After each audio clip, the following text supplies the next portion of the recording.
Shit. Oh man, I forgot. I meant to have the title screen up so that way I don't have this awkward intro moment. But of course, I forgot to put the title screen up before we got started, guys. How you doing tonight? I'm Team Skeptic, and welcome to the Team Skeptic live show. As I told you before, Tuesday nights I'm gonna try to have a guest on to just have an open conversation. Not really too much of anything, just hanging out. Last week was Irish Demon, and Irish Demon was fucking awesome. We did the Vegemite challenge, which I don't recommend anybody out there unless you're, trying to self-deprecate. Don't eat Vegemite. It's horrible. It tastes like motor oil, and it should only be given to people on death row to remind them of how horrible their crimes are. That's literally my position on Vegemite. If you feel differently, you're probably fucking crazy. You probably have a lack of sensible taste buds, and you have some mental problems. And I know Clive Wells out there is telling me, but wait, I like Vegemite. I like Marmite. No, Clive, no. You need help. Seek help, sir. How's everybody doing tonight out there in the chat? I see we have Facty out there, Jessica G, Dark Steve, Fohammer335, who gave me a $2 super chat that says, "Wah!" I don't know what the fuck that's all in reference to, but sure, Fohammer. Anything for you, bud. Commander Darklight, how you doing? Crafty fucking Keela, good to see you, love. Gareth Bunting says, nom nom nom, no. No, Vegemite is not a nom nom. It is weird. I had the Vegemite taste for quite some time, to be honest with you. Like, I kept going like this and tasting it. But yeah, Charlie Welch, how you doing tonight? Dib, great to see you. Anacito Maldonado, my dude. Mi amigo, ¿cómo estás? Michael Cook, great to see you. Daryl M, as always, my friend. As always, great to see you. Mistress Magna, looking lovely out there. Matt Ford says, would it be wrong to call the FBI about Nathan Thompson and the Capitol? I mean, I think we should have to check it out at the very least. Now, I want to say, I've seen the video. I've seen the accusations, and as somebody who's actually been around Nathan Thompson twice, I don't think that's him. I really, really don't think that's him. I wouldn't be surprised if it's him, but I don't think it's him. With the lack of flat earth butthurt inside of that video, I highly doubt that's him. Because if it was him, we know, and the guys, for those of you that haven't seen it, it's the guy in the beard who has his feet propped back. He does have a similar voice tone to Nathan Thompson. It isn't exact, but it is similar. I would imagine that with his feet up in the air, he'd be handing out flat earth flyers telling everybody to look into flat earth, especially given that opportunity where he knew it was, other people were videotaping and whatnot. I don't think that's him. Just too much differences for me. And like I said, I've actually met the guy in person a few times. So I don't know. Well, we can talk about it if you want. We can talk about it, and you guys can try to convince me that I'm wrong. The Plot Hole for $5 says obligatory super chat announcing the last super chat. Until the next one. Cheers, everyone. Hope to see you all after this one is over. Yeah, it's everybody out there. The Plot Hole, good friend of mine. Definitely go give him a watch. If you enjoy what you see, give him a sub. In fact, no, don't. Don't. Yes, give him a watch, but don't not if you enjoy. You will enjoy. Just sub. That is how it goes down over here on the Team Skeptic channel. Jessica G for $2, my favorite troll. Or one of them, and my other favorite troll is just below her. But for $2 says awkward intro, and India beat Australia. Where did India beat Australia at? That must be some like cricket shit. Brainy Beaver for $2 Canadian. Love you, fool. Have $2 of my overnight ether gain. All right. Well, love you too, Brainy. Brainy's another great creator, y'all. Me and Brainy have been talking in the back about some of the things that we could each do to improve our channels. And I look forward to seeing the new stuff that comes out, Brainy. We'll have a chat later about this. PhD Tony, which is my other favorite troll in the world, who's also had a great showing against Rad Vlad the other day. Says, hi team, were India and Australia involved in some sort of contest? I had not noticed. Yeah, exactly, right? Jessica G, you gotta elaborate on that. Uh-oh, lights are flashing. That means we got a new fucking member, guys. Hell yeah. That's what's up. It's Armageddon's Fire. Hell fucking yeah. Thank you very much, Armageddon's Fire. I do truly appreciate you, bro. Or girl. I don't know. I think you're a dude, but if you're not, correct me. I have no problem being corrected. Basic trigonometry for £2 says, didn't tell anyone he was vegan. Not him, exactly. That would have been the other thing. Hey guys, you know, and he didn't brag about his Facebook group. So those are all pieces of evidence that go against Nathan Thompson being at the Capitol riots. But let me introduce somebody, our guest for tonight. Another good friend of mine, who I've had the pleasure of meeting in person. J.L. Warren, how are you doing tonight? I'm good, sir. Good to see you. Yes, it's great to see you. Hold on, let me get the phone turned off real quick. Yeah, great to see you, my friend, man. How you doing tonight? I'm good. I'm good. Just got off work, and I happened to be free tonight because I got all my stuff done, all my work done for Weekend Horror in advance for our special guest that's coming on tomorrow. And so now I'm kind of like, what do I do with my time? And then you messaged me, and I was like, hell yeah, I'm there. Well, you know, like I said, these Tuesday night streams, I mean, they're great, and I love doing stuff by myself. You know, I don't really run. I don't. Yeah, right. I need to watch. I need to watch what I fucking say when I say that.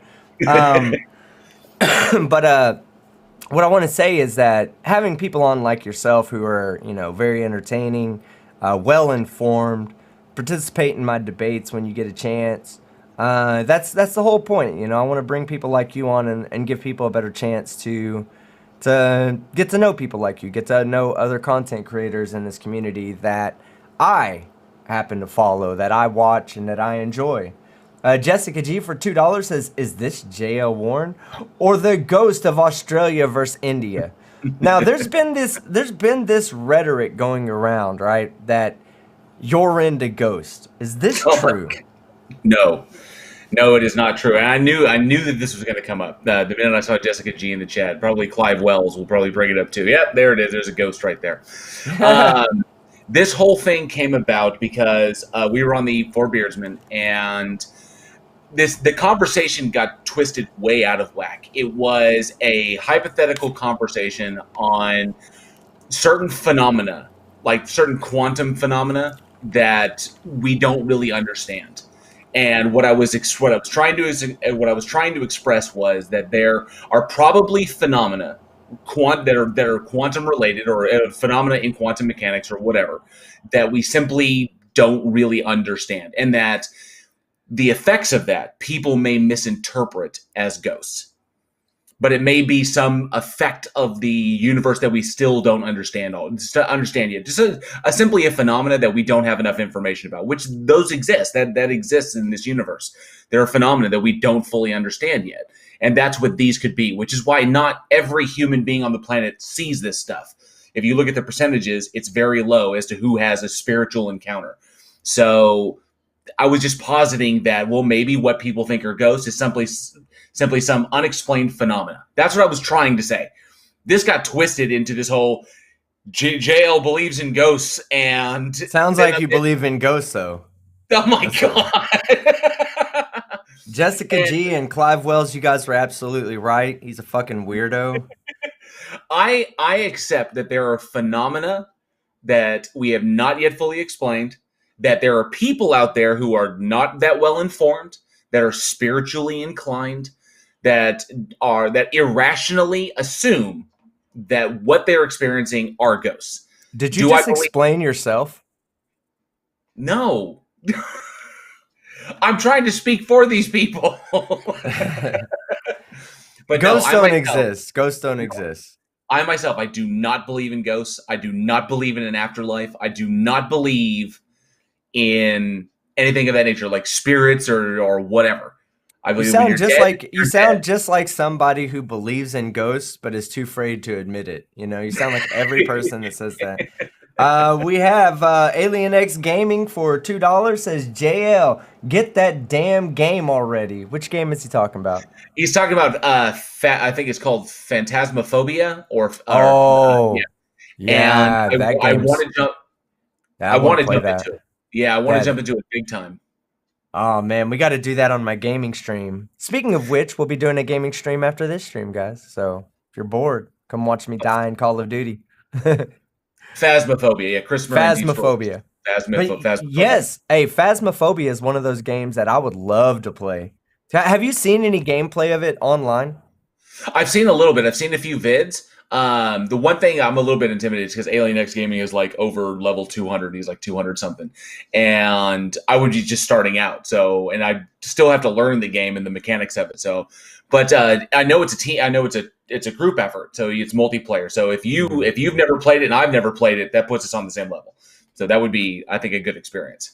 Yeah, no, I would really want to play that game. It's Mm. basically like what the allure that I get from that game is that it's really if there was really such a thing as ghost and if there was really such a thing as ghost hunters, what and I mean there's really ghost hunters, but they're all fucking scammers. Yeah. They're all entertainers. I'm gonna change that. They're not scammers because not all of them. It's entertaining comedy. It's entertaining material. The thing is that they posit it as being real life. So to me, The biggest I think the evidence of that being that I mean you could say scammers. Some of them are scammers, like John Edwards. That he was a huge scammer. Individuals like that. But like the ghost, I think the whole phenomenon began with sci-fi's Ghost Hunters. That mhm, team, the TAPS team, it started out as a debunking show, which I thought was really really, which is why I watched it. I was like, this is amazing, and because these guys they both worked for Roto-Rooter. They both worked for Roto-Rooter at the time. They were very, very knowledgeable in home construction and, of course, antiquated technology in homes like old HVAC, stuff like that can cause the effects of hauntings. So their objective was originally in like season 1 through 4, I think, they would go into homes and debunk paranormal activity. You weren't experiencing a ghost. This is what you were really experiencing. It was this like 1940s HVAC unit you've got that's attached to your attic that's causing EMF transmissions, which can mess with your sleep and cause all kinds of wonkiness. And so they would then fix the problem, no more haunting. And that's what I liked about it because they were a debunking show. But then, the ratings started going up. Sci-fi started pushing them to like create events or to have like, something to keep people interested. So they started fabricating, encounters and they were called out many times about it, which is why it eventually led to the ending of the show. And they did other things, but yeah, that was a shame. I mean, they turned into a scam. It turned into just for ratings or for attention.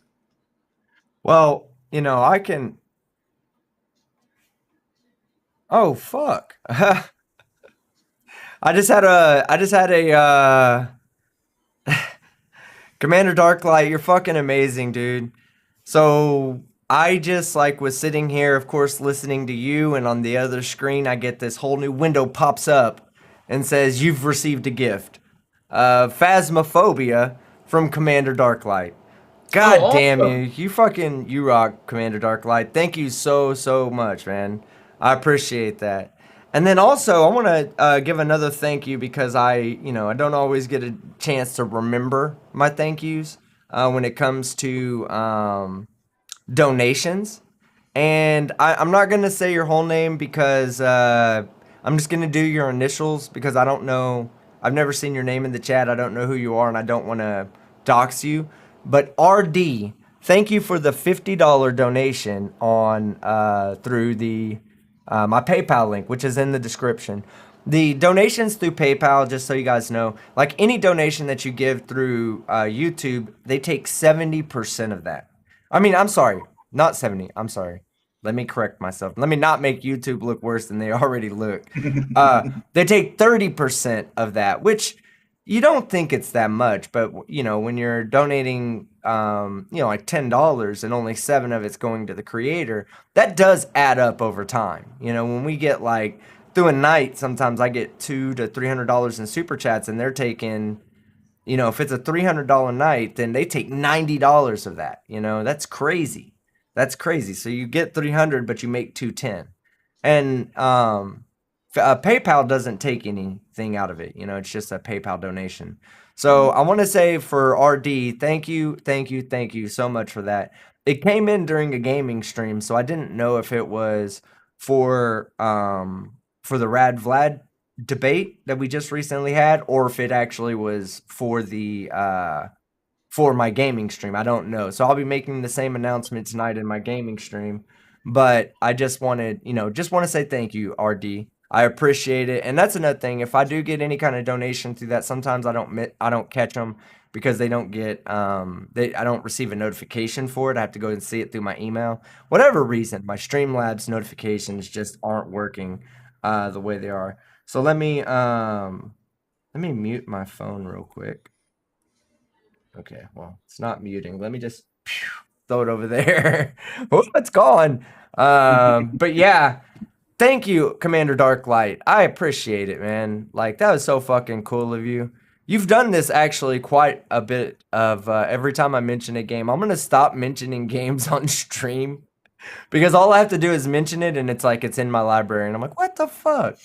But Darklight, he has a new nickname. It's called COVID Dark Balls, because right now it appears as though he's a COVID sufferer. He's got the cough. He's got the coof, guys. He's got the coof. But yeah, Phasmophobia. What I like about that game, and I'll just be brief about this, because then most of the people aren't here to listen to gaming talk. But what I like about that game is that, let's say, I'm in a room with you, right? Well, you can hear me through proximity. So it would be as if you and I were in a room and we were talking. Now, let's say you go to the other side of a house or the other side of a building. Well, if you and I were just talking in normal volume, you wouldn't hear me. So they have like the radios and stuff that they communicate with each other from or through. And let's say a ghost comes in, and a ghost has it interrupts EM transmissions or whatever, whatever the qualities of that ghost is. I'll hear you talking, but it'll start getting staticky. And then as the ghost pulls you away, I'll just hear your voice get dimmer and dimmer as you go away. It's fucking cool. It adds to it. I really, really enjoy it. If we get enough people, maybe we'll do that on the gaming stream. I don't know if we'll get it to it tonight, because we'll need to get enough people to actually get the game. But once we have enough people getting the game, I think it's a 4-person party. We'll actually get on there on my gaming stream and go capture some ghosts. We'll validate your belief system, JL. I'll be happy to. I can pick it up this Friday. So I would love to jump onto a multiplayer game and run around that. It sounds very, very cool. I kind of dig how but that was the one thing that I really dig about the idea of the game, is that it replicates the supposed EMF effect of like spirits being in the vicinity. It messes with the lights, it messes with your radio frequencies. I dig that idea. It reminds me very much of the game Fatal Frame, which is to this day the only game that's ever like legitimately scared me. Because I hunted for a long time to find Fatal Frame on Xbox, on the original Xbox. Yeah. And it was a very difficult game to find. I finally was able to get one. I took it home, and I remember I lived by myself at the time. It was my first apartment, and I've been waiting all week to go and play this. So I finally get home, I turn off all the lights, I get everything set up, and I throw that game in, and I kid you, I shit you not, within 15 minutes, I had every light burning in that place. And I was done. I was like, I'm done. I can't do this. So from then on, I was only playing with other people. That game was scary AF. And I don't know if you want me to avoid cursing. I'm usually no. I don't care. You know me, man. And that's something I want to talk about. I want to talk about this real quick before we get in. I really, I want to be a successful creator here on YouTube, and part of being a successful creator is not just making content that people like, but content that YouTube is okay with. You know, let's say you guys were all into some weird shit that YouTube just doesn't want to promote on their thing. I would never grow. I would never be successful. And one of the decisions I recently made was to be a little bit more PC. But you know what, man? Fuck that. You know what I Yeah. mean? Fuck that. I'm not here to be PC, right? I'm like the most non-PC person. Well, I'm not gonna say the most non-PC person, but I'm much more non-PC than you would think I was. And I felt kind of like I was holding back on a lot of my videos, and I could tell. You know, I could tell, and YouTube, even when I held back on the videos and didn't cuss and was very family friendly, YouTube didn't promote my shit anymore. So I still got yellowed. My last video, oh my god, my last video got age restricted. 18 plus to Wow. watch it. Okay. Yes, no violence. And the reason why was violence against cops. I was like, the original video is not 18 plus. I just added commentary to the original video, and I never beat a cop while I was giving my original content. So I don't know what the fuck you're talking about. And then out of nowhere, I didn't even appeal it though. That was the thing. I didn't even appeal it. I just said, fuck it. They want to make it 18 plus. I uploaded it twice, took out tags, took out everything. And then when I go back, when I upload it again, still got age restricted. And then I didn't appeal it. I didn't appeal it. I just let it ride. Said, fuck it, we're putting it out. I even did the premiere at like 4:30 or 5 o'clock in the morning just because I was getting done with a gaming stream. And I was like, you know what? Fuck it. Let's go to the premiere. Let's go watch this video. Um, and the they removed the age restriction on their own. Like I didn't appeal it. Why was it there to begin with? So now of course the video, once you get put an age restriction, they don't promote your video at all. Like you have to go to the user's homepage to find the video. And sure enough, I go and I look, and it's like 98.5% of my views have come from subscribers. So obviously they didn't tell anybody about, or they didn't promote it to anybody new. But at the same time, you know, like, I don't know, it just very, very frustrating, YouTube. Fuck YouTube. So fuck all that fucking bullshit that's fucking called PC or whatever the fuck it's called. You're gonna get the full fucking Skeptic moving forward. I just don't give a fuck, dude. I think the people that are here, the people that enjoy my content, they enjoy it because I don't give a fuck. Because I don't fucking hold my restrictions back, and I don't really care how you feel. You know, your feelings honestly don't matter to me.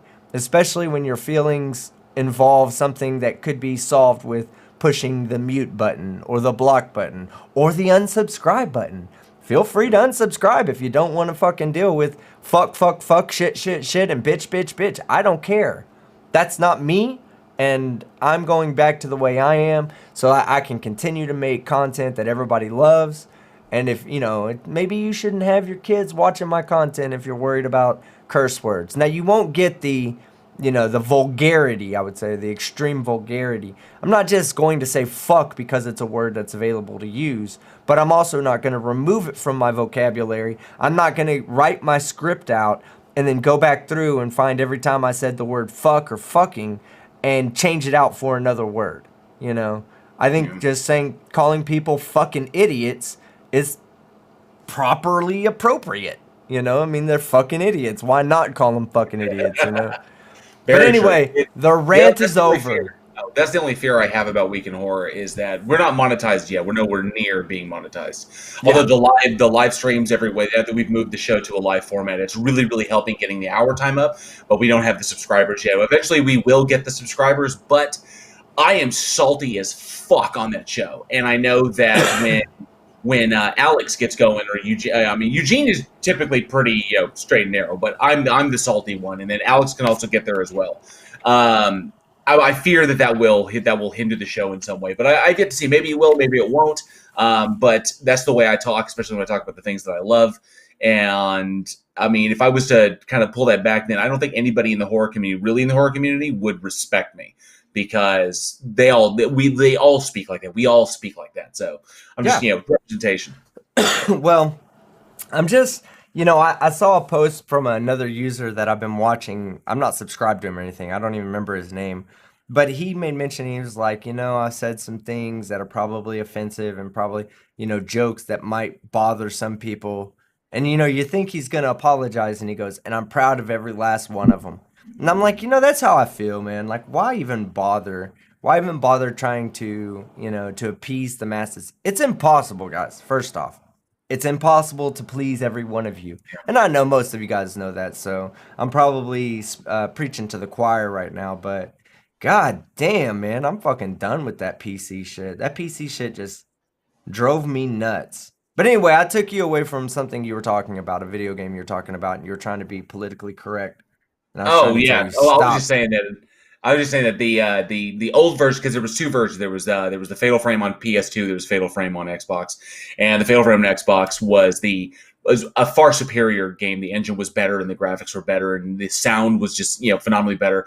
Xbox was more capable of better sound output than the PS2 was, and that game scared the absolute shit out of me. And I was not able to play that solo for long. I've played some scary fucking games like Rule of Rose uh, and the obviously the Silent Hill series and like that. But yeah, Fatal Frame was scary as fucking. Phasmophobia reminds me very much of that. When you're going in with pretty much limited equipment, it's not like your Ghostbusters and it's not like that shit. You're going in there as like a real person. You have minimal equipment and you're trying to take down a spirit. That sounds very like a very cool experience, especially getting to play live with other people. So like I'm in one Yes. room. Team is in another room. Alien X is over there. One of us is getting in trouble. What the fuck do we do? So that sounds like it'd be really cool. Uh, Oh my god, the fucking ghosts. Jessica G is going to be the death of me. You're gonna. I'm literally gonna show up for a stream and be dead in this fucking chair because Jessica G has pounded me into the ground with this ghost talk. yeah. She will not. Well, speaking of the lovely troll out there, Jessica G, for $2, she says JL Ghostbuster. And then that should be the name of your new channel. And then also Jessica G for $2 more says, "What games are you guys playing? Paranormal Activity VR?"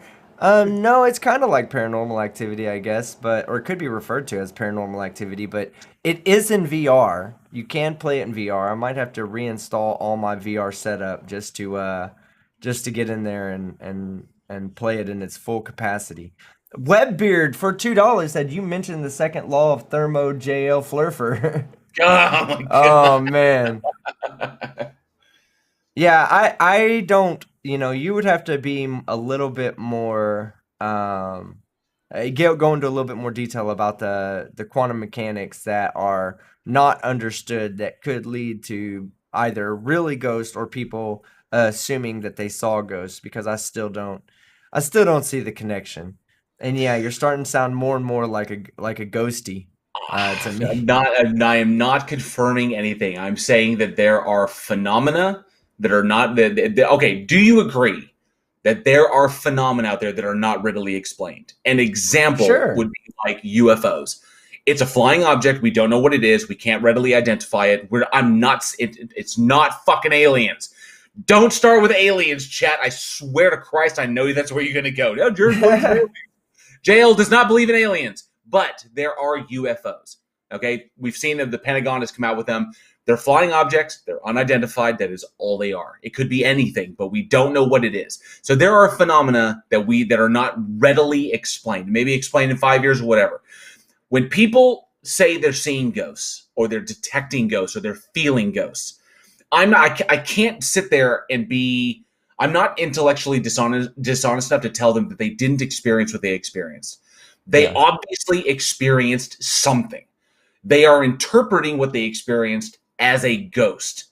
Now, is it a ghost? No, I'm saying that it is not, because I do not accept that ghosts exist. There is no evidence to support that. However, they experience something. So it's either one of two things. They experience a natural phenomena that they cannot explain, and they're simply subbing in ghosts for it, or they experienced a mental phenomena that is subjective to them. Maybe they, of whatever. I'm not going to say that they're all mentally ill or whatever, but it was either they created it in their head or it was something that happened naturally that they're misidentifying.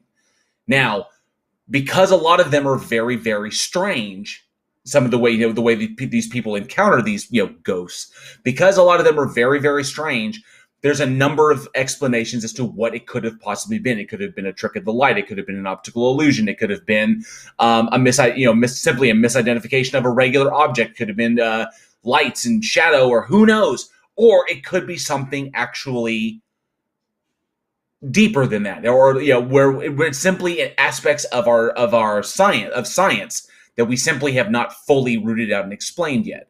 That's Yeah. one of 100 things it could be. That's what I was positing, is that it could be this, whatever. I don't know. So, but Hey, I'm telling you, PhD Tony says, sorry to interrupt, but can you tell JL Warren I need my shovel back before he wears it out? Yeah, you're digging yourself deeper and deeper and deeper. I'm You should so have glad. just stopped with ghosts are real, aliens are real. That's where you should have stopped right No, there. I'm glad that PhD Tony messaged me, because Jessica G is going to bury her foot in my ass if I don't broach the subject now. So on the last Beardsman, we got a little heated, as it sometimes does on the Beardsman, and Tony yelled at me for something. Now, looking back at our conversation and going back and rewatching the video, I think we had our wires crossed on something. I was trying to get to one point, and we got in an argument about something. He ended up yelling at me, and so Tony yells a lot. this is true. And the little vids that Irish Demon made in response to that are quite hilarious. I hope he shares them with you.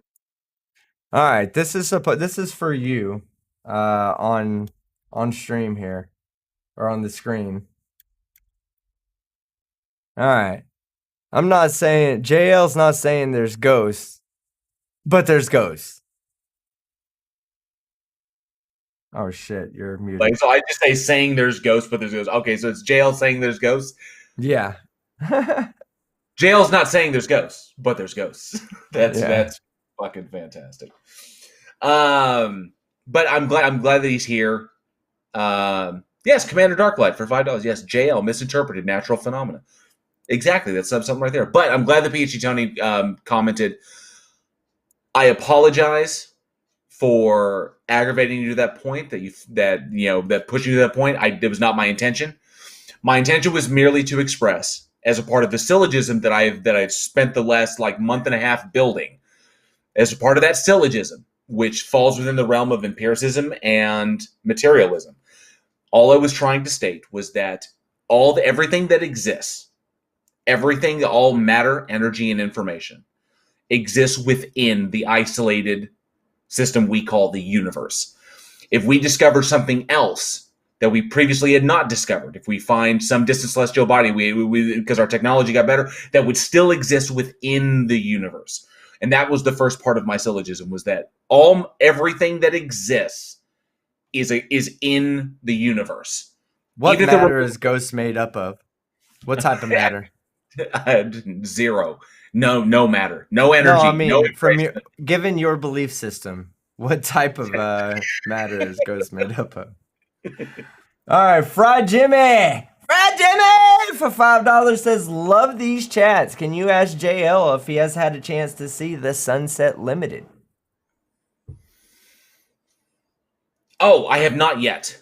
I have it in my queue, and I apologize. People recommend movies to me all the time, and unfortunately, my queue is very long with Week in Horror. So I have stacks of horror films that I have slated that I watch. I try to get through them in the week, so I'm prepped for the show on Wednesdays. But I was told about that before. I believe he told me about that before, and I have not had a chance to watch it yet. But I hopefully will get it in there.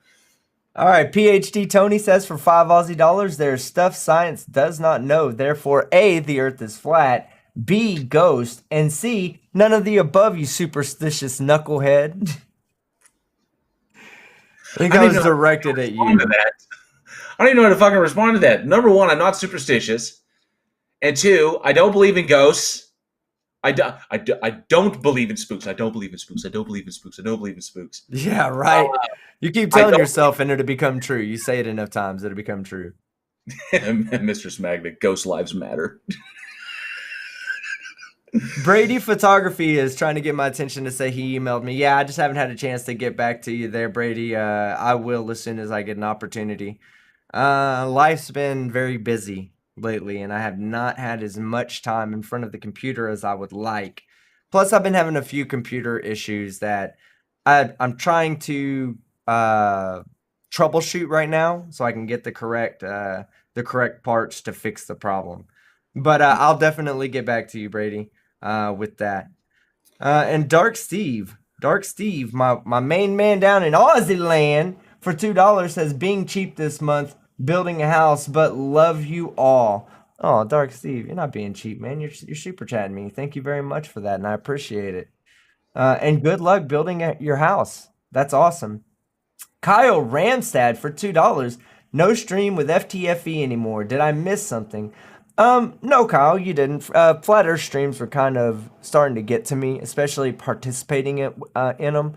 Now, I had a Flat Earth debate the other night with Rad Vlad, but it wasn't really me participating in the debate. It was more PhD Tony and Rad Vlad having a conversation about Flat Earth, evolution, and the existence of God, which, hey, PhD Tony knocked it out of the park. Definitely go check that out. It's on my channel. But no, that's the reason why I'm not doing those streams anymore. I just don't have patience to speak to flat earthers in a debunking form. It's also kind of why you haven't seen too many flat earth debunks come out from me. But I will tell you this, I have one coming up. I have one video that I'm coming up, the Nathan Thompson video, where I debunk every one of his claims from the FEIC conference, from the Flat Earth International Conference. So I debunk all of those, and it's going to be a longer video because it's about a 45-minute video for source. And I'm not going to use the whole thing, obviously. I never really do. I always use just selective parts, but I'm going to cover every single argument. It's going to be the last Flat Earth debunk video you will ever need to see to debunk any Flat Earth argument. But yeah, Kyle, thank you so much for the $2. And FTFE is still my boy. We were recently on Simon Dan's stream the other day, and we're still good. Just not streaming on doing Flat Earth anymore. Sorry. Fuck YouTube. Yeah. Fuck YouTube. Yes, exactly. Fuck YouTube. For $5 says, I don't get people these days. I learned all my swear words from my mom growing up. Yeah, that sounds about right. That sounds about right. Brainy Beaver for $2 Canadian. JL Warren, I believe in the Stargate. I heard him. Ooh, you believe in Stargates now? Is that the truth? Oh, here it comes. I knew by mentioning aliens I was going to start something else up. I just knew it. They'll jump. They will jump on anything. I have seen the new meme on your meme channel. It's cute. That's adorable. So now I'm being memed like any other flurf. That's fantastic. Yeah, if you believe in ghosts, you should be memed. So meme J.O. Warren for sure. Commander Darklight for $5 Aussie. Aussie! Oi, oi, oi. That was the weakest oi, oi, oi I have ever fucking heard. One more time. Aussie! Oi, oi, oi! There we go. There we go. Now you're making Australians proud of you. It says, misinterpreted natural phenomena. Yes, again. You get it. You get it, Commander Darklight, even if JL doesn't. Why kick a moo cow number 855 for $2 Aussie dollars? God damn, I love you, Aussies. Ghosts are beings stuck in another dimension. Oh shit. Why kick a moo cow number 855? No. No, there's no evidence or proof for that. That's just an ad hoc explanation that has no scientific backing. But hey, ask JL. He seems to be the ghost expert. Are ghosts just being stuck in another dimension? And if so, how do you mathematically define this dimension? I have no answer for that. I have no answer. You're the worst ghost professional I've ever met. Because I'm not a fucking ghost professional. That's not what the chat's saying, and the chat never lies. Let's see. We have Angie Flores. Angie Flores, how you doing tonight? For $5 says Team Skeptic. Let's talk about the holes in the polls.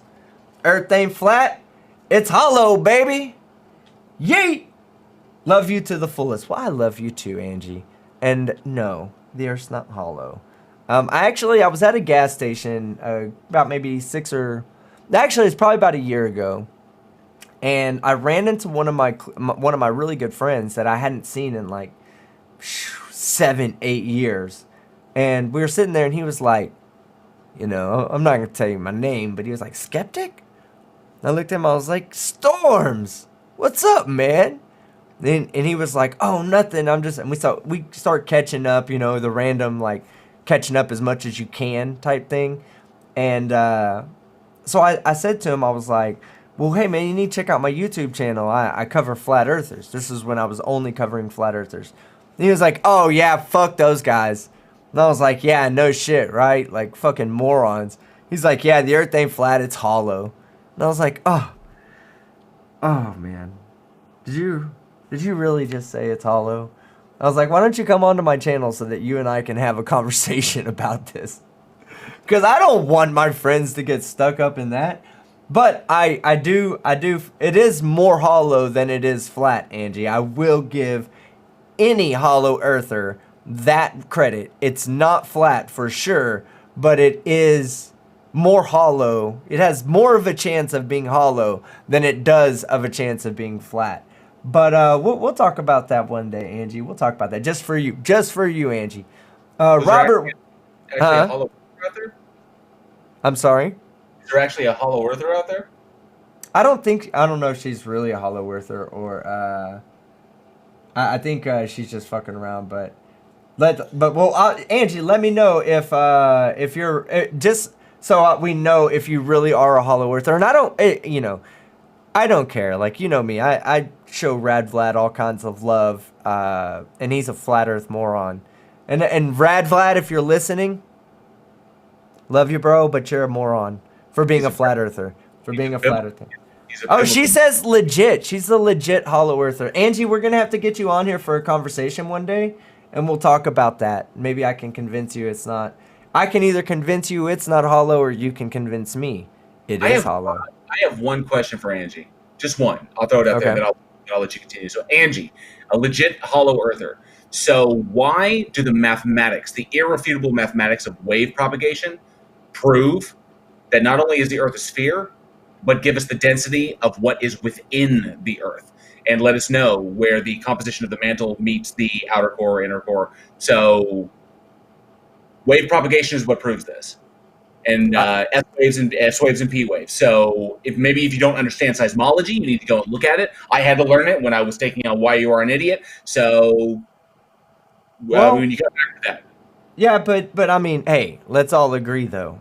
It has a better chance of being hollow than it does of being flat. And Admiral Byrd, there were some weird things that went on with Admiral Byrd. Now, he is a weirdo, and I know he did his thing, and there was a lot of people have gone out and read his books. He had like 2 or 3 books about his trips to the South Pole. In fact, somebody covered it recently. I don't know who it was that covered Armored Skeptic, I believe it was, covered the Hollow Earth theory. But at least Hollow Earth theory provides some sort of explanation for gravity. There's a lot that, you're right, there's a lot that that doesn't need to, or that has no scientific basis in it. So, I mean, we could definitely bring Angie on one day and let her try to convince us, hey, I'm all up for being convinced of something I don't already believe. But it's going to take some effort, Angie. I'm going to tell you, it's going to take a lot of effort. Let's see. Why do you think we know more about the moon than our own oceans? Well, bring me, please, Skeptic. I love it. All right, we're going to get you on eventually. How about this? I'll set up maybe next Tuesday when I do my, next Just Chatting stream. I'll bring you on, and we will, I'll inform myself. I'll learn myself a little bit more about Hollow Earth and some of their arguments. And then maybe I'll bring on somebody else to have a conversation. But, it's not going to be a debate. We'll just have a conversation, 2 friends just talking. It's actually pretty simple. How do we know more about the moon than we do about our own oceans? Because it's way, way easier to get to the moon than it is to get to the bottom of the ocean. Yeah, And way pressure more down there is fucking crazy, crazy because pressure. someone in the chat may remind me, but I think you know this team. So how many people have been to the moon, have physically been to the moon? Ooh, I think it's physic. like I think Mm, like walked on the actual moon. I think it's like 16. yeah, yeah, yeah. It's Okay. not a real high number. Now, how many people have actually been out there and like orbited the moon? Much Okay, more than or that. Much, much more much than that. greater than that. Like And how probably many two, people? 300. Yeah, and how many people have been in LEO? Way more than that. So the number keeps increasing the closer you Uh, get to Earth. How many people have been to the bottom of the ocean? hardly any. Hardly any. Two people have been to the Marianas Trench. Okay, two Woo. people have been to the Marianas Trench, and I think like literally even less than the number of people walking the moon have actually been to the abyssal plane. So no, going to the bottom of the ocean way way harder because increasing pressure much more difficult to deal with than decreasing Oh pressure. yeah, for sure. 100%. 100%. But Angie, hey, let's set that up. Let's set that up and bring you on for a conversation. And also, she said something about I'm super nervous. Yeah, once you get on here and you realize it's just hanging out, talking, all that nervousness goes away. So we'll get you on. Robert Williams for $1.99. Heck, even I'm getting sick of flirfs. I feel you. I feel you, Robert. One of the reasons why I don't mind bringing Rad Vlad on is because even he tries, man. He really does try. He shoots me evidence all the time. It's not. He shoots Ref- flames. yeah, exactly. He shoots me claims, but they're genuine claims. Like he's not just a Poe trying to get attention. I don't think he's doing this for attention. I It think got he's me. doing it. I'm Oh, sorry. the thing that got me was just his ridiculous misinterpretation of his own faith. Is that it seems that his style, his version of Christianity, is very much cherry picked, but more so than the majority of Christians. Which I wish I'd gotten into talking to him a bit more about. It was just because things got kind of off the rails, and every time I was accused of levying way too complicated verbiage at him, which maybe I did. I didn't dumb down my questions at all, but I wish I'd gotten into it. Like, what kind of Christian is he? Because he doesn't know the difference between Calvinism or Arminianism, and he doesn't know if he's Orthodox or not. And there was a bunch of questions about his faith I wanted to get into, like which Bible does he read? Is he a KJV guy? Is he an NIV guy? Because that would speak a lot to where he's getting his information, especially if he's predominantly getting it from the Bible. And I never got to breach that stuff with him because the crazy. Okay, I have a question from the chat for you. It says, "Why kick a moo cow?" Number 855 says, "Team Skeptic. So more people have seen ghosts than have been to the Mariana Trench." I'm gonna let you answer that, JL, first, and then I'm gonna tell you the right answer. More people have misinterpreted phenomena that they are calling ghosts, but are not, that have been to the Marianas Trench. So have more people been to the Mariana Trench, or have more people seen ghosts? No, more people have misinterpreted phenomena that they're calling ghosts. That's not an answer. That is That's the like answer. that's Because that's no the one has experienced ghosts. Okay, so the answer is the two people that have gone to the Mariana Trench have there's more people that have been to the Mariana Trench than have experienced ghosts. That's the correct answer. And the answer is two. Two. But yeah, and Craven Mordick actually corrected me. It's 12 people have been to the moon or orbited the moon, or one of the two. I said 16. I think it's 12. It's really really small, but yeah. Jessica G for $2 says, "JL, do you also believe in goats, not just ghosts?" Thanks to Crafty Keela, I do believe in goats. Yeah, I was playing Call of Duty with Frack Trash, which is a good friend of mine, and she jumped up this wall, and I was like, "God damn, you're like a fucking alpaca," like the way she climbed this wall. I was like, "You look like a fucking alpaca getting up the wall." But yeah, goats exist, and so do ghosts, according to J.O. Warren. You heard it here first. Next, You perpetuating this is going to hang my channel. no one know it is. Nobody subscribed to J.O. Warren's Week in Horror. Then I will know. I will know. They'll subscribe to Week in Horror because then I'm talking about horror movies. But my personal channel, where I talk about atheism and stuff like that, and like rationality, and they're not going to take me seriously at all. My I'm going to hand be is stuck. up. I'm going to be stuck at 453 subscribers for the rest of my fucking days. 453. I know there's somebody out there that hasn't fucking subscribed to him yet. So go out there and give him a goddamn subscription. You'll like it. It's a great. Hey, when I tune into y'all's live streams, I really enjoy it. You three guys are very. It's obvious that you're knowledgeable about the topics you speak on, but you're also enjoyable to watch, man. Like, I don't know. That's just my opinion. But next, my main man, Nex, who also contributes to my gaming streams. I'm always trying to win you a game, my friend. Always. I fail, but ask anybody in the chat and they'll tell you I'm amazing at failing. Like, I'm the best, the number one failure on YouTube. This guy right here, Team Skeptic. Next, for $5, says, how's it going? And that was a super sticker. Thank you so much. It's actually going really well. Oh, I have an update for you guys. I want to tell you all about this coming up event, okay? I ordered a Pavlok.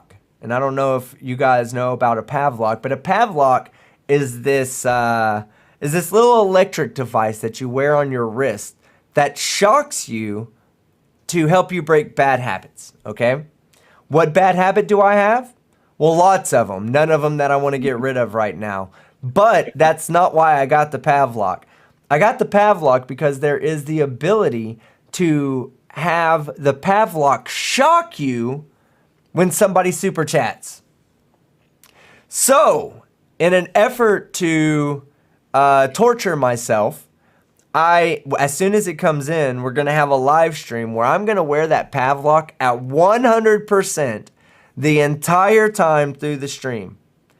And every time you guys send a super chat, it's going to shock the fucking shit out of me. It just is. And I think that'll be enjoyable. I think it'll be enjoyable for you guys at least, not maybe for me, but for you guys. You're going to fucking die. It's well below. It's safe. The idea behind this thing is like there's two ways. You have one where it's controlled by a phone and you have one where there's a button you push, right?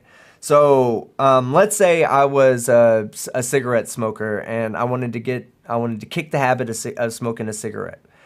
Anytime I, had the craving for a cigarette, instead of going to get a cigarette, I would first shock myself. So the idea is like Pavlov's dog type training, the idea, yeah, you start associating pain and negativity about, when you think about smoking a cigarette. And it's supposed to work. I don't know if it does. Maybe I just want to associate super chats with pain. So, but yes, I did order it. I ordered it last night, hesitantly ordered it, and it's going to be shipped here when it's available. And when it does get here, we're going to have fun with it, guys. And yes, I think even $1 fucking super chats will fucking shock the shit out of me. Commander Darklight was like, watch. You're going to get a fuck ton of $1 super chats that night. And I was like, oh, fuck. I didn't even think about that. It's a shock collar. It is. It's a shock collar for my wrist. And I'm okay with that, though. I'm okay with that. I mean, one made for dogs. I've never given my dog a shock collar. No, I don't think I could. You can use it. You can use it on you, and you can put it. Fuck that. Fuck that. I ain't doing that, bro. Bad ideas. JL Warren, 2021. Theo Fungi for £5 says, JL, do you have any proof of the Hollow Earth? Any citations to your claims? Ooh, JL Warren, you're a Hollow Earther, bro. According to Theo Fungi. I'm going to be perpetuating every single conspiracy out there by the end of this. That's how it's going to go. Daryl M, goddamn, every fucking super chat that comes in is coming into you. Daryl M for $2 Aussie. Thank you, Aussie, my friends. JL answers with second law of thermodynamics. Yeah. I want. That's it. What is the second That's law of thermodynamics, JL, in your own words, not the Google definition? So don't Google it. If you Google it, I'm gonna know. um. Okay. To put it into my own words, the the flow of energy moves in one direction within this isolated system, and the level as the energy moves out of the system, the level of entropy or disorder increases. And I'm dead. apparently I've answered that correctly. I'm He's fucking fallen down. dead, JL. You're He's fallen killing down or me, something. bro. He's laying on the ground. Um, Never ever mention the second law of thermodynamics again until you and I have had a more in-depth conversation about what that is. wait, I literally just said that. Okay, now just that there is a natural tendency of any isolated system to degenerate into a more disordered state. That's exactly what I said. That energy moves out of the system, not into the system, and it moves into a disordered state. That is the Killing second law. me. You're killing me. A reversal of that would dictate an increase in thermocyclic work, which is not how that works. Which is not what we detect. We don't detect an increase in thermocyclic work. We detect an increase in entropy. Oh my Correct? God. We'll have a discussion about that. What's the math that describes your your version of the second law of thermodynamics? Oh, like the equation? What's your equation? Because the I don't. equation has nothing to do with what you said. No, but that's an effect. No, That's an effect of it. it is an Am I effect of it. It's an wrong in effect that? of it, but no, it's an effect of it. But that's like saying, you can't see the curve, but you can see things going over the curve. Okay, but the only reason I utilize the second law of thermodynamics is in atheistic arguments, is because individuals that claim God or specific attributes of a God, those attributes, some of them would directly violate the second law of thermodynamics, such as the omniscient God violates the uncertainty principle, which implies a direct violation of the second law of thermodynamics, because it would dictate an increase in thermocyclic work in the isolated system, which we do not detect. So therefore, that can't be. It legitimately can't be. What's the variable for entropy in the second law of thermodynamics? What character is used? The triangle. S. I don't know them. The I don't letter know them all. S. Is okay. Okay, S give me. equals K log, I think W, which K stands for the Boltzmann's constant, and W is the number of microstates. So the best way to say it is that the second law of thermodynamics basically states that the number of microstates that will describe a macrostate always increases over time. So if you have all the energy on one side of a system, it'll have a tendency to spread out across the system. So you were medium, all right. You only killed me halfway when you said that. But it basically says that there'll be more microstates in the future that describe our macro state. Okay, so yeah, okay. So what I've got here is in my notes, entropy in an isolated system, which is our universe, that is not in equilibrium, will tend to increase over time until it reaches a maximum equilibrium level. That's pretty much it. That sounds like the Ghost Hunter version, yeah. God. No, but I'm just giving you a hard time. Your answer really wasn't that bad, but you did kind of sound like a flurf when you answered it the first time. Okay, typically, yes, I did. It was bad. I wasn't expecting it. I do have notes on this stuff. I was not accessing them because I didn't think I was going to be quizzed. Next time I'm on here, I'll have my shit ready to go. PhD Tony, yeah, you can't enter into this show without being ready. PhD Tony says there are two ways of describing entropy. One way is wrong there, Tony. Just so you know. Like he's gonna harass me now. He's gonna beat me up. Let's see. Let me go back to, I just lost where I was at. Bella Charge for $5 New Zealand dollars. That's not even real money, by the way, guys. It's Kiwi money. What up, fuckers? Can you start over? I missed the start. JL, you good with starting over? or do we need to just continue on? We'll continue on. Okay, good deal. Great. That was the correct answer, by the way, on that question. I've learned my lesson. Yeah. So Jessica G for $2 says, "Why does JL all of the sudden think that Earth is hollow? Why are you becoming a hollow earther, JL? What was it that I said that convinced you to be a hollow earther tonight?" I don't know.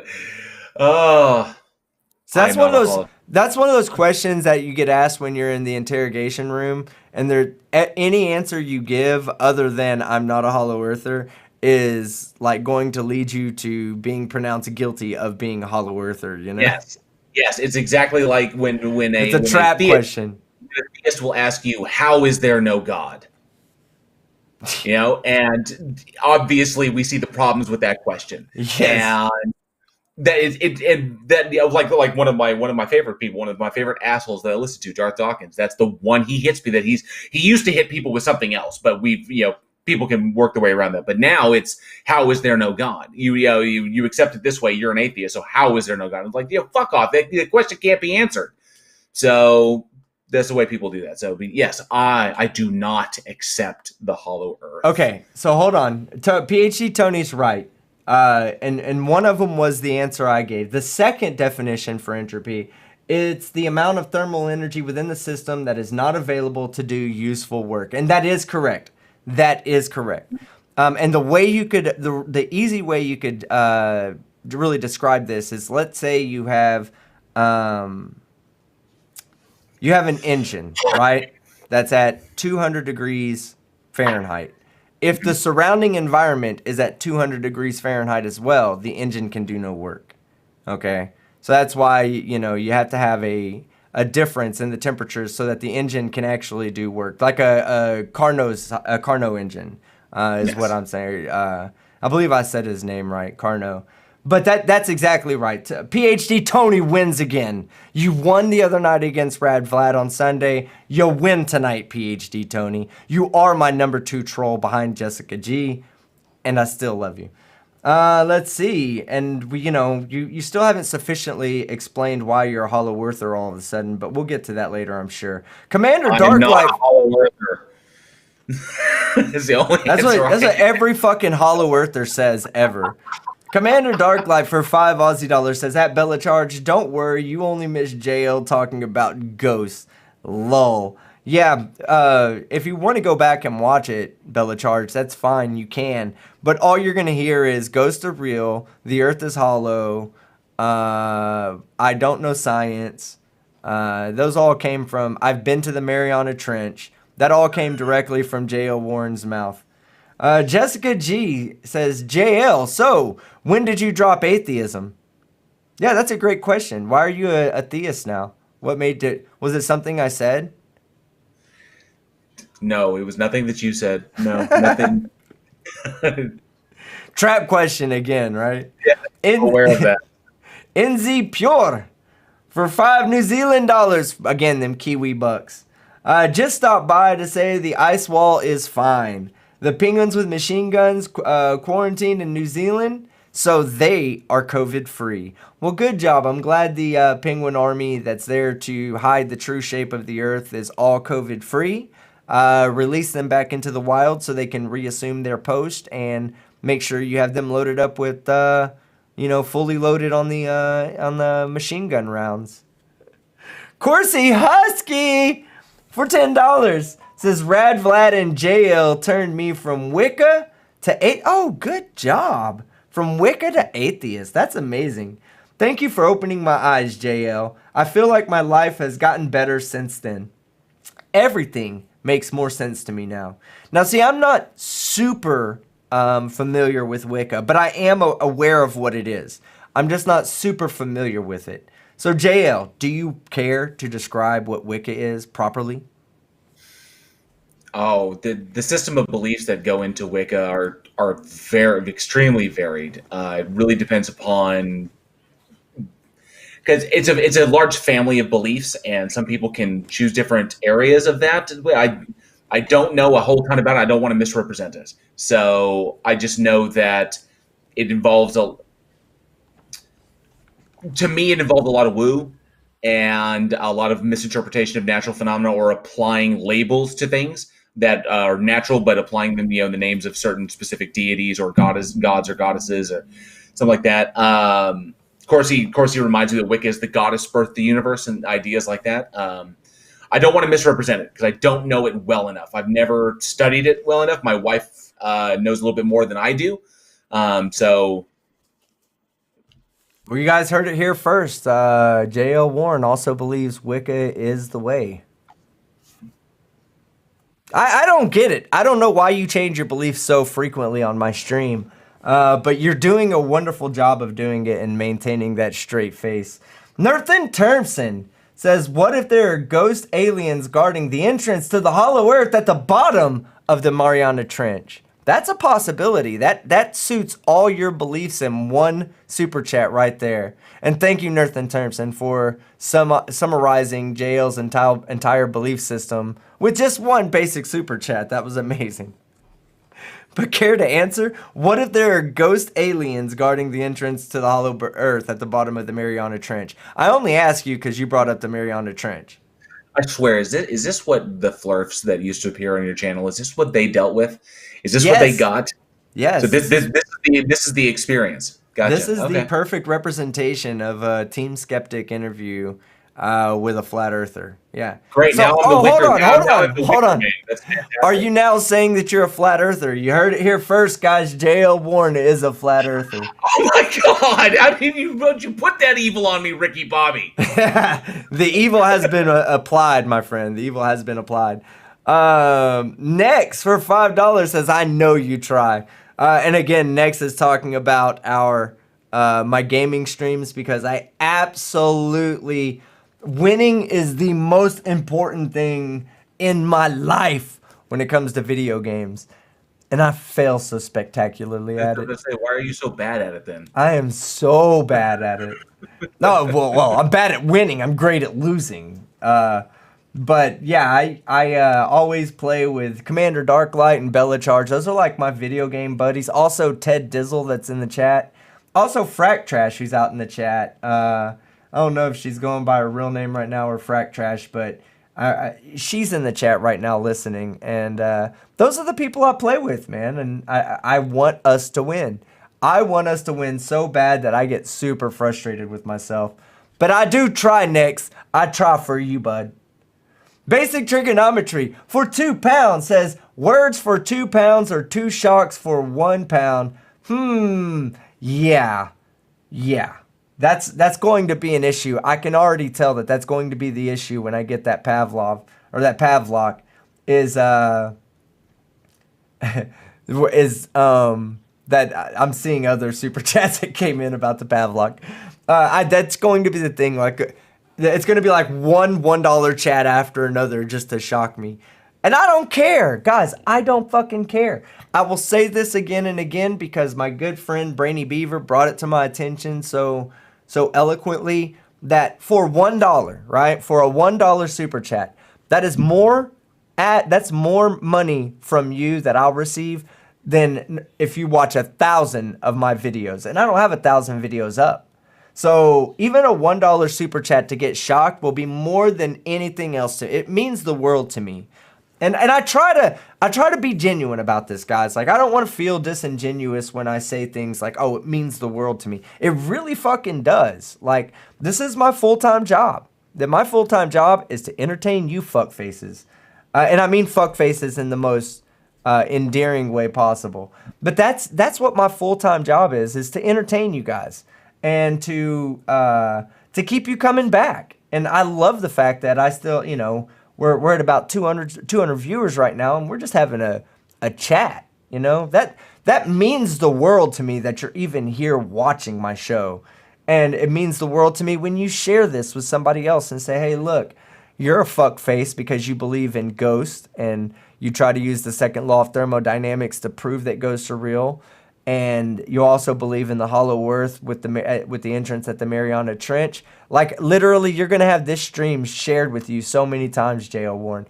Everybody, listen, if you're friends with J.L. Warren right now on Discord, be sure to send him a love message about the flat, hollow Earth, Mariana Trench ghosts, second law of thermodynamic aliens that protect it.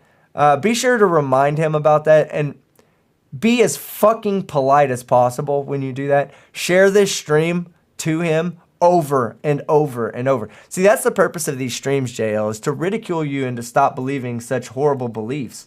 Like, ghosts aren't real. The Earth's not flat.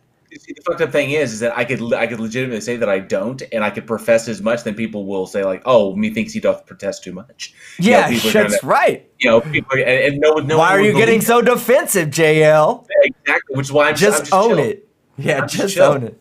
I'm chill. I don't, and I regret having that conversation on the Beardsman 100% because that's what kicked this whole thing off. Was just trying to at least have a little bit of sympathy for people who are misinterpreting what they're seeing in this world.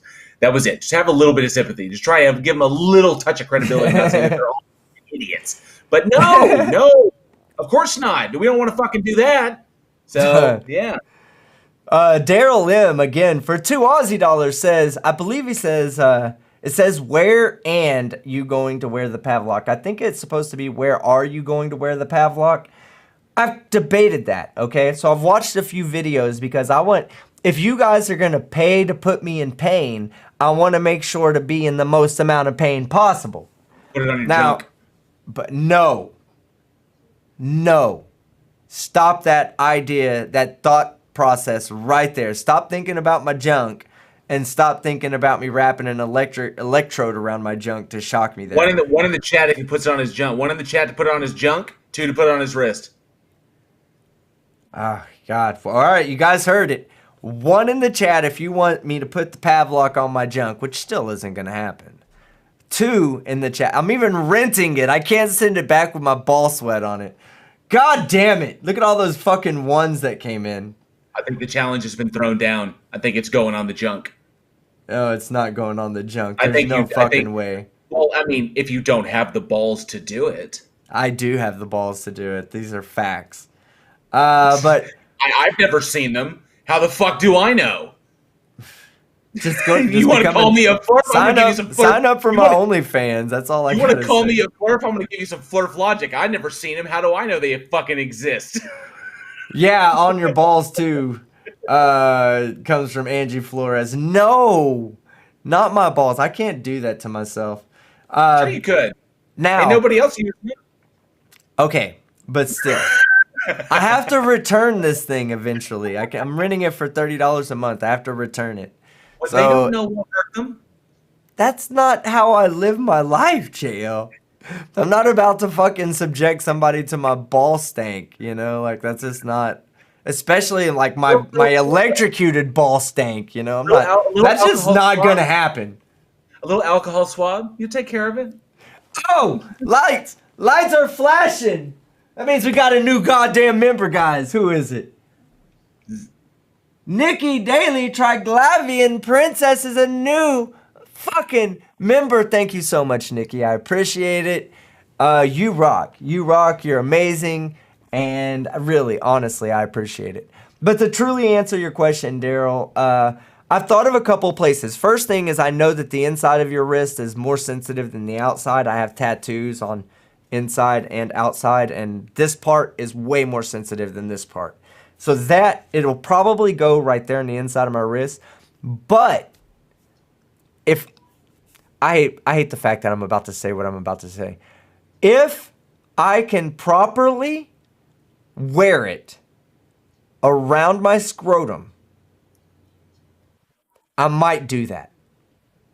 The chat has spoken. The chat has spoken. But they also spoke when they called you a ghost hunting flat earther, hollow earther. So if the chat's always right, by your assertion, the chat is always right. So therefore, you got to put it on your balls, man. Grumpy old man Joe, that's why I love you. He puts 2 in there, wear it on my wrist. All right, Jessica G for $2 says, when did you become so anti-science, JL? When did you become a pseudoscientist? Let's turn this into a JL Warren interview. So what was the day in the moment that you became a pseudoscientist? The day I walked on this fucking stream. That was a great fucking answer. Let's see. Let me get back to it. D Rabbits for $5 Canadian. Another fake form of money. That's like the American Monopoly money right there. So, JL, what's your take on fairies, leprechauns, sprites, dragons, and dare I say, mud giants? Mud giants?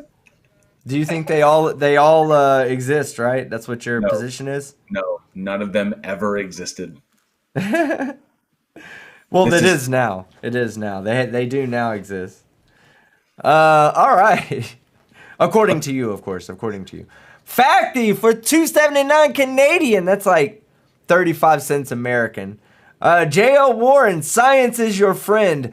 Breath it in. Breath it from the freedom of breath, the Freedom to Breath Agency. Breath it in, JL. Breath it in. I will breathe it in. Breath it in, you asshole. You know what I mean? You can't breathe it in. If you're breathing it in, you're doing it wrong. Robert Williams for $1.99. I am thinking about the bad places you're going to put it. Yeah, quite possibly. Quite Remember, possibly. he's only on the stream for like 3 hours. That leaves like another 21 hours that he could play with that thing wherever he wants. It still has to be in a position that I can touch it. I think I have to manually touch it if I'm going to do it that way. Well, last time I saw you walking around outside, you had your hand down your pants, so it works. My hand down my pants and my head up my ass. That was a truly. I learned that watching naked yoga on YouTube. Don't search naked yoga.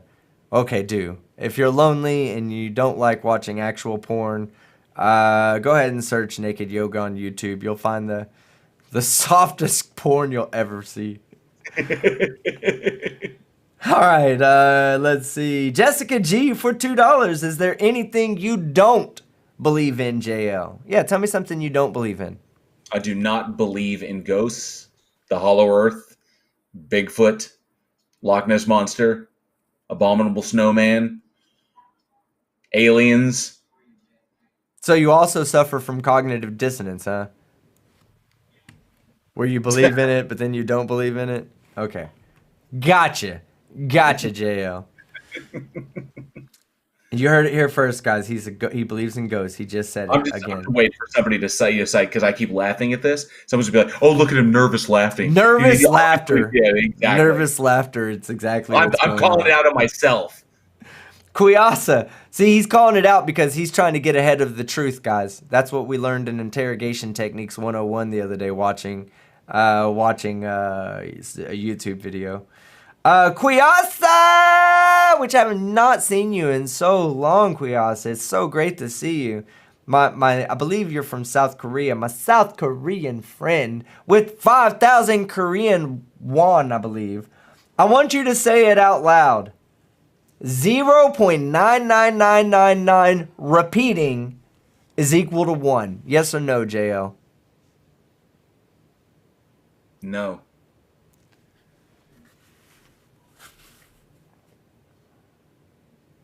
The answer is yes. Wait. What am I going to do with this guy? Guys, what am I going to do with him? Yes, 0.999 repeating is equal to 1. Explain that to me.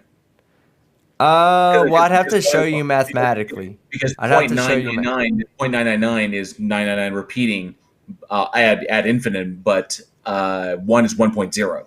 So when does the 0.9 cross the threshold to 1? So you're also pseudo mathematics. Okay.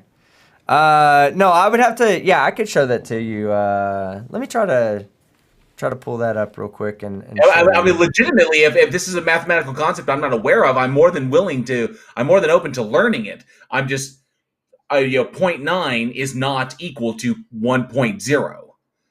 Okay, No matter how many nines you go off into infinity, it still doesn't breach that it's.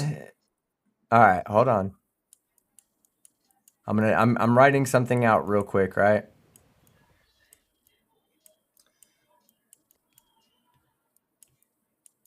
And then I'm gonna share it for you when Clive Wells put something in there. 1 1 over 9 equals 0.1111, like that. 1 equals 9 divided by 9. 9 divided by 9 equals 0.999 repeating.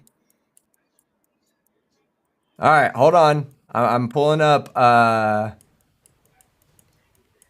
right, here we go. 1 second. I just did the math out in my art, my amazing art. Oh wait, I can do this real simple. Let me. Oh, okay. Infinity. 0.999 repeating. 0.999 repeating into infinity. In math, it is a limit, and thus is equal to 1. Yes. Okay, so here we go. Let me show I you guess right here. There's the math for it right there. Okay. I was not aware of that because math is a shitty subject for me. Yes. So 1x equals 0.999 repeating x, right? We're going to say that. We're going to assume that's true. And we need to make sure that it's true. So what we do is we first multiply x times 10 for both of them. So now we have 10x equals 9.999 repeating. Let me put the repeating sign just to be correct. All right. Now, and we can actually, this would be negative 9x, by the way. All right. And then we'll just go ahead and add this over here. Minus negative 9 over here. And that equals 1x equals x. There you go, right there. Do you understand that, what you're looking at? I do understand what I'm looking at. So if I take 1x and I multiply both sides by 10, and then I subtract the original 1x, I get negative 9x. And that, with the way I just worded it, I would get 9x equals 9x. Divide 9 by both sides, x equals x. Okay. There we go. Now you can stop being a ghost hunter and stop believing in the flat Earth. So apparently, someone else informed me that 1 plus 2 plus 3 plus 4 plus 5 plus 6 to infinity is equal to negative 1/12. That is an interesting concept. That is, it's that's part of the, I believe, the Riemann hypothesis. But it's actually used in quantum mechanics a lot. That idea, and it's not. Of course, it's not that way, but it is that way. This is where you get two things that are one, obviously not real. 1 plus 2 plus 3 plus 4 plus 5. You keep adding those up, it goes on to infinity. It just keeps getting bigger and bigger and bigger. But you can actually prove that it does equal negative 1/12 as well. You can mathematically prove it. And it is used, it is referenced in a lot of quantum mechanics books. So, explaining that, I would probably sound like a jackass. But, Of yeah, course, he says. Of course, he says because physics. because physics. Exactly.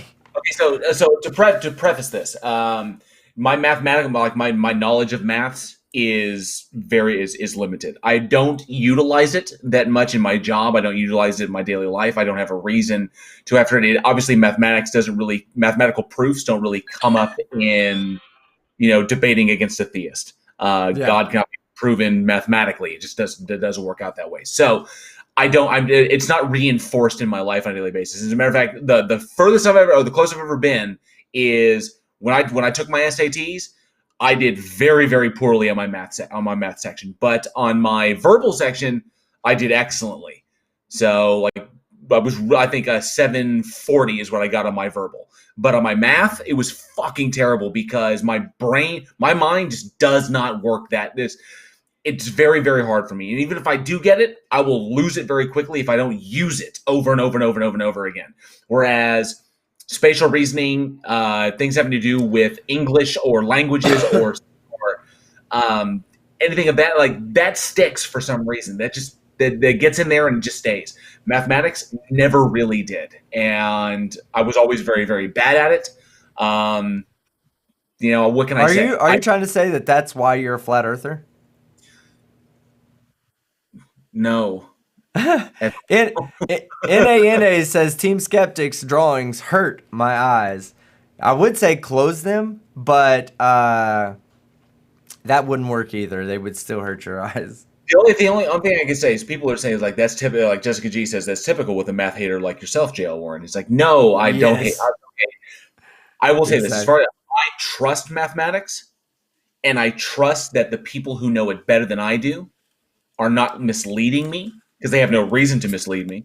And I trust that the systems that we have and the predictive models that we create that utilize mathematics are correct because the people that are testing them come out with the same conclusions every single time they test them. So, like when I say that, okay, I am not a seismologist, but when I state that the mathematics of wave propagation definitively prove, because proofs exist in mathematics, definitively prove the spherical model, that is a true statement. Now, if you want me to explain it, I'll be like, I can't explain it very well because I'm not a seismologist, but I will point you in the direction of someone who can. And namely, the guy's PhD Tony. He can explain that because that's his field. Yeah, whatever. Okay? You wanna ask me why a god doesn't exist? Why gods don't exist? I'll be more than happy to jump in that. If you want to go metaphysical with it, if you want to go empiricism or materialism with it, we can go either side. But that's my field. That's my area. Let's see. Somebody deleted Angie's messages. Don't delete her messages. She's fine. Oh, shame. I don't think. I didn't see who did it. It's probably an accident. But somebody deleted the message that says verbal skills are on point, dude. Nice presentation, Jay.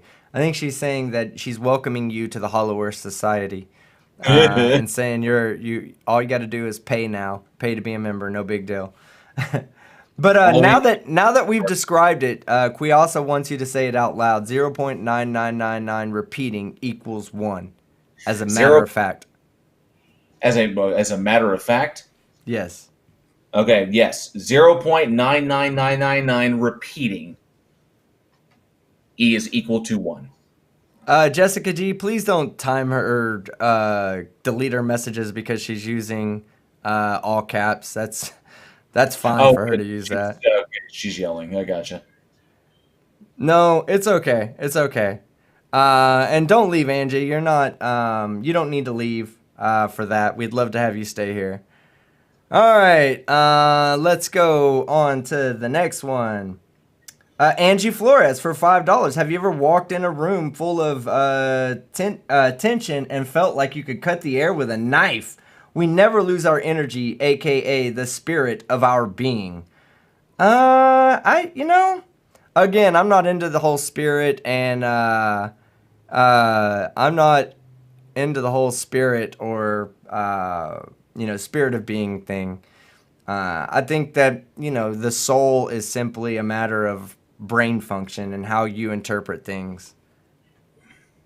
Recurring, not repeating. I got you, Tony.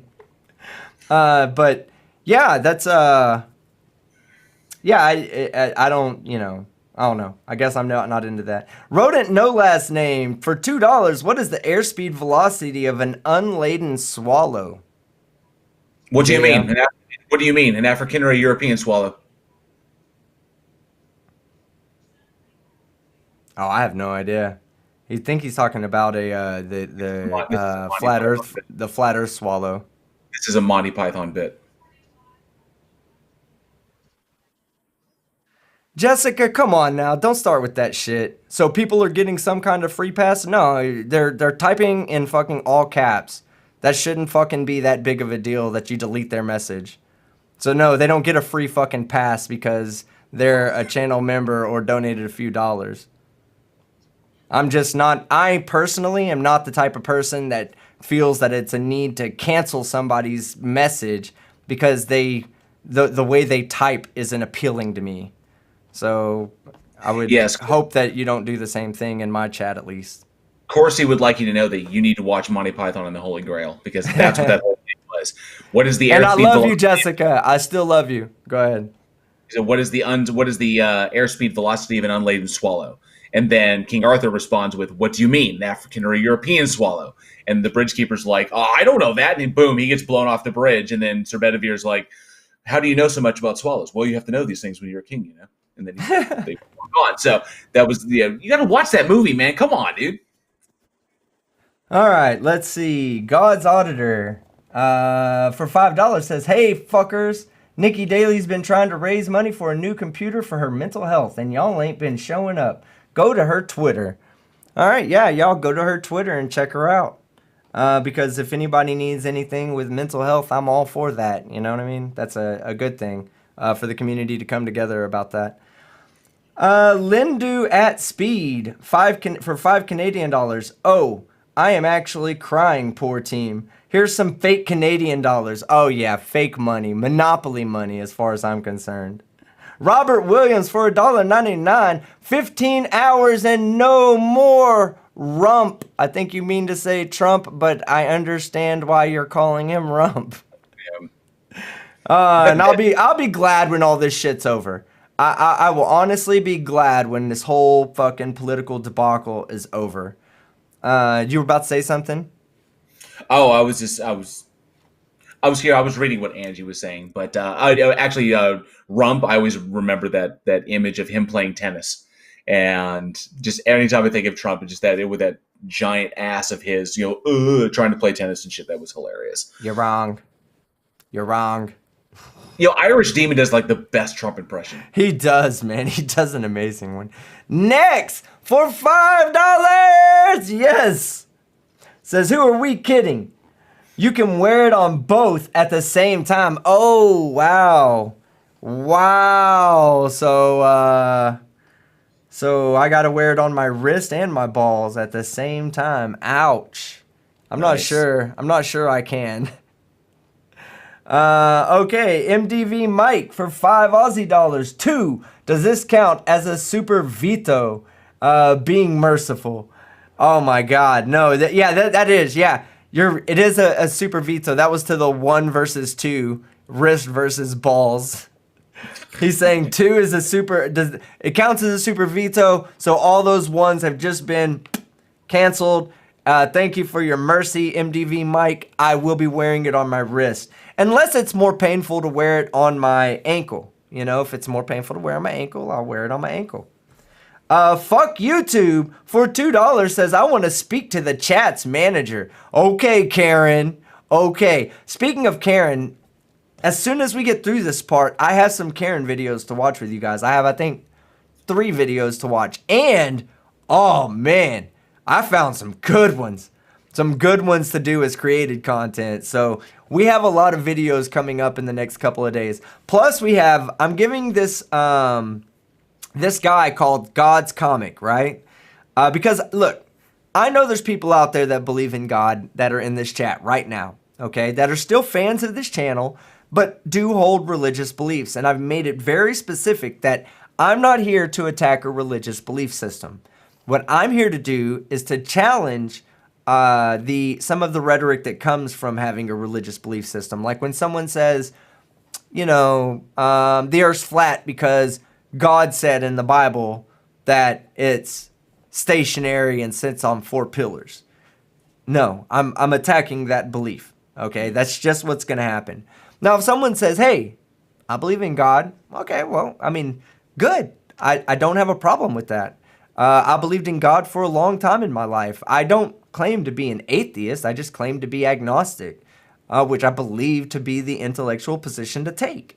Not to say that there's definitively no God. Now, I can understand where PhD Tony and some other people, like I believe Clive Wells has said this to me before, but that to disprove the God of the Bible is not such a bad thing, not such a hard thing. But to say that no gods are possible to exist, well, first off, you would have to define for me what a god is, so I can properly understand it. Is it just a being that's sufficiently technologically advanced that we believe it to be all-knowing and all-powerful?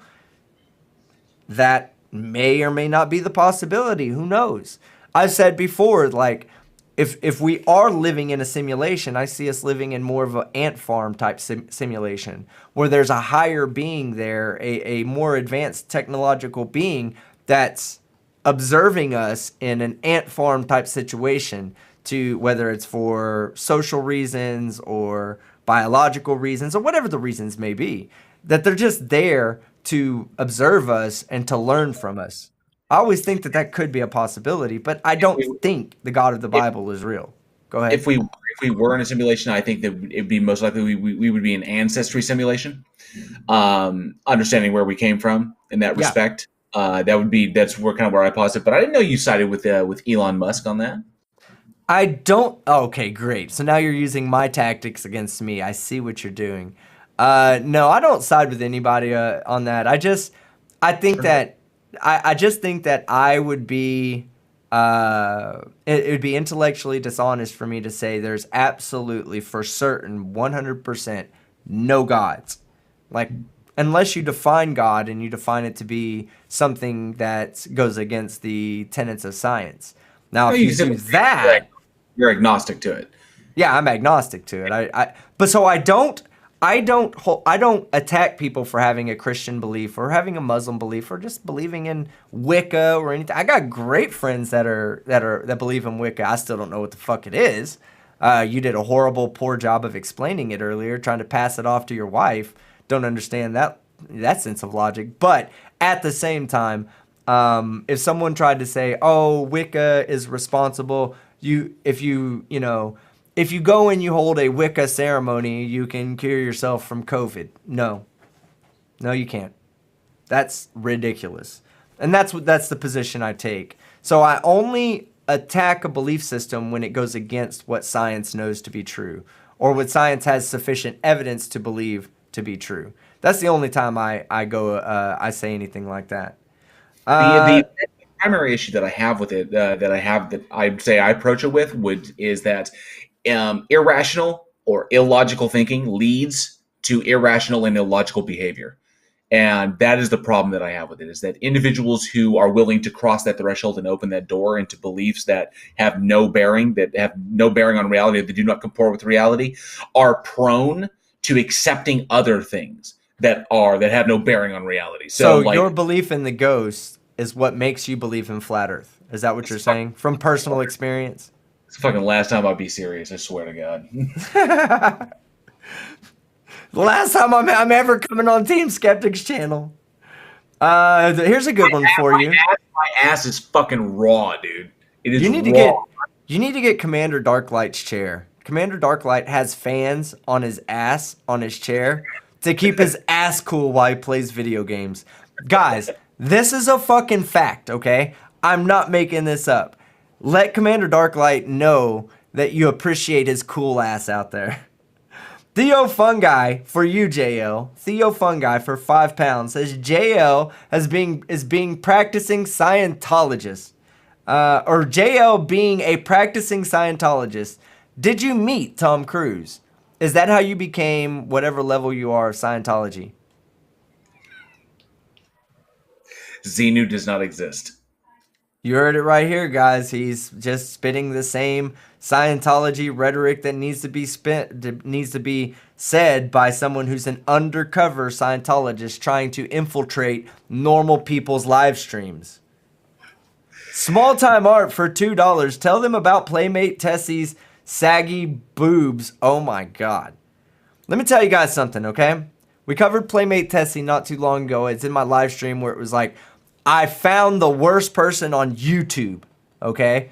I found her. And it was that chick who kept like talking shit to everyone. And people like, they were in like a chat website called Omegle. And she would just go into the chat and just immediately start fucking talking shit. And I was like, oh, no, no, no, no, no. We ain't letting this happen.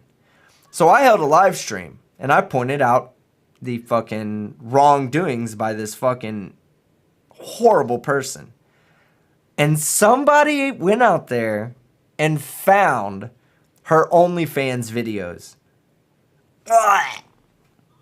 Thought Marmite was bad? You thought Vegemite was bad? Ugh. Oh, it's horrible. Who It's is this? fucking the humanity. Playmate Tessie. Playmate Tessie was her name. And she was like, you're fat, you're ugly, I'm rich, you're poor. And she was like saying all this shit about other people who were just there to have a conversation. They weren't there to fucking berate anybody. And this chick just went off on it. And so somebody out there went and found her OnlyFans and found a website where it was leaked, and they shared the information with me, the link to me. Playmate Tessie, if you're watching this, you have no room to talk shit about anyone. And that's coming from somebody who has had his fair share of porn experiences, okay? You really, when you were talking about the filler for your lips, that filler needed to go somewhere else. Whoa, I'm what not the? going to get graphic, but somewhere else, that's where that filler needed to go.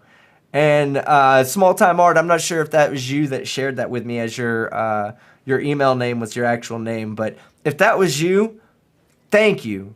You made me sick, you made me puke, you made me poop myself, and you made my day all in the same fucking one Wow. link. You're No, you're amazing. I found it myself. Um, that's Horrible. that's terrifying. She has no right to be Who calling other people ugly and telling other people that they got body shaming other people. She are just you has no shitting? right. Body shaming people with what I just saw? Yes. Oh, Yeah. gravity has not been kind to that girl. Not be, and she's young too, and she's already suffering from That's bad genes, right? pancake titties and blue waffles. Uh, Oh, Facty. Dark Steve would like to say Vegemite is great. Vegemite, yeah. Facty for 279 Canadian says, "Will you be in the Mankini for the Shocker stream?" You know, I lost a bet with Simon Dan. Okay, I lost a bet with Simon Dan, and part of the bet that I lost with Simon Dan was that I had to do a Mankini stream, and I have to eat a pineapple pizza on stream, which you guys already saw me do that. It tasted like fucking pineapple jelly donuts, pineapple You pizza donuts. already explained how you cooked it wrong. So I'm going to order one, There and you I'll go. order a good one, and I'll eat it on stream. I can't. I'm not allowed to say what the third thing that I lost to Simon Dan is. I have to do it on stream and just make it seem like it's no big deal. If you want to know what the secret is, go watch Simon Dan's last stream. I think is like FIFA with debunkers. Simon Dan is really good at. He's all right at YouTube content creation. He's mediocre there, but he's pretty goddamn good at FIFA. And I understand why Conspiracy Cats decided to bitch out of the fucking out of showing up on there to out of showing up to play Simon Dan. Now Jessica G for $2. This is directed at JL. So now you hate math, JL? Wow. So now you're against math. What about math? Where did math touch you to make you so upset with it? Oh, it did touch me in all the wrong places. Jesus Christ.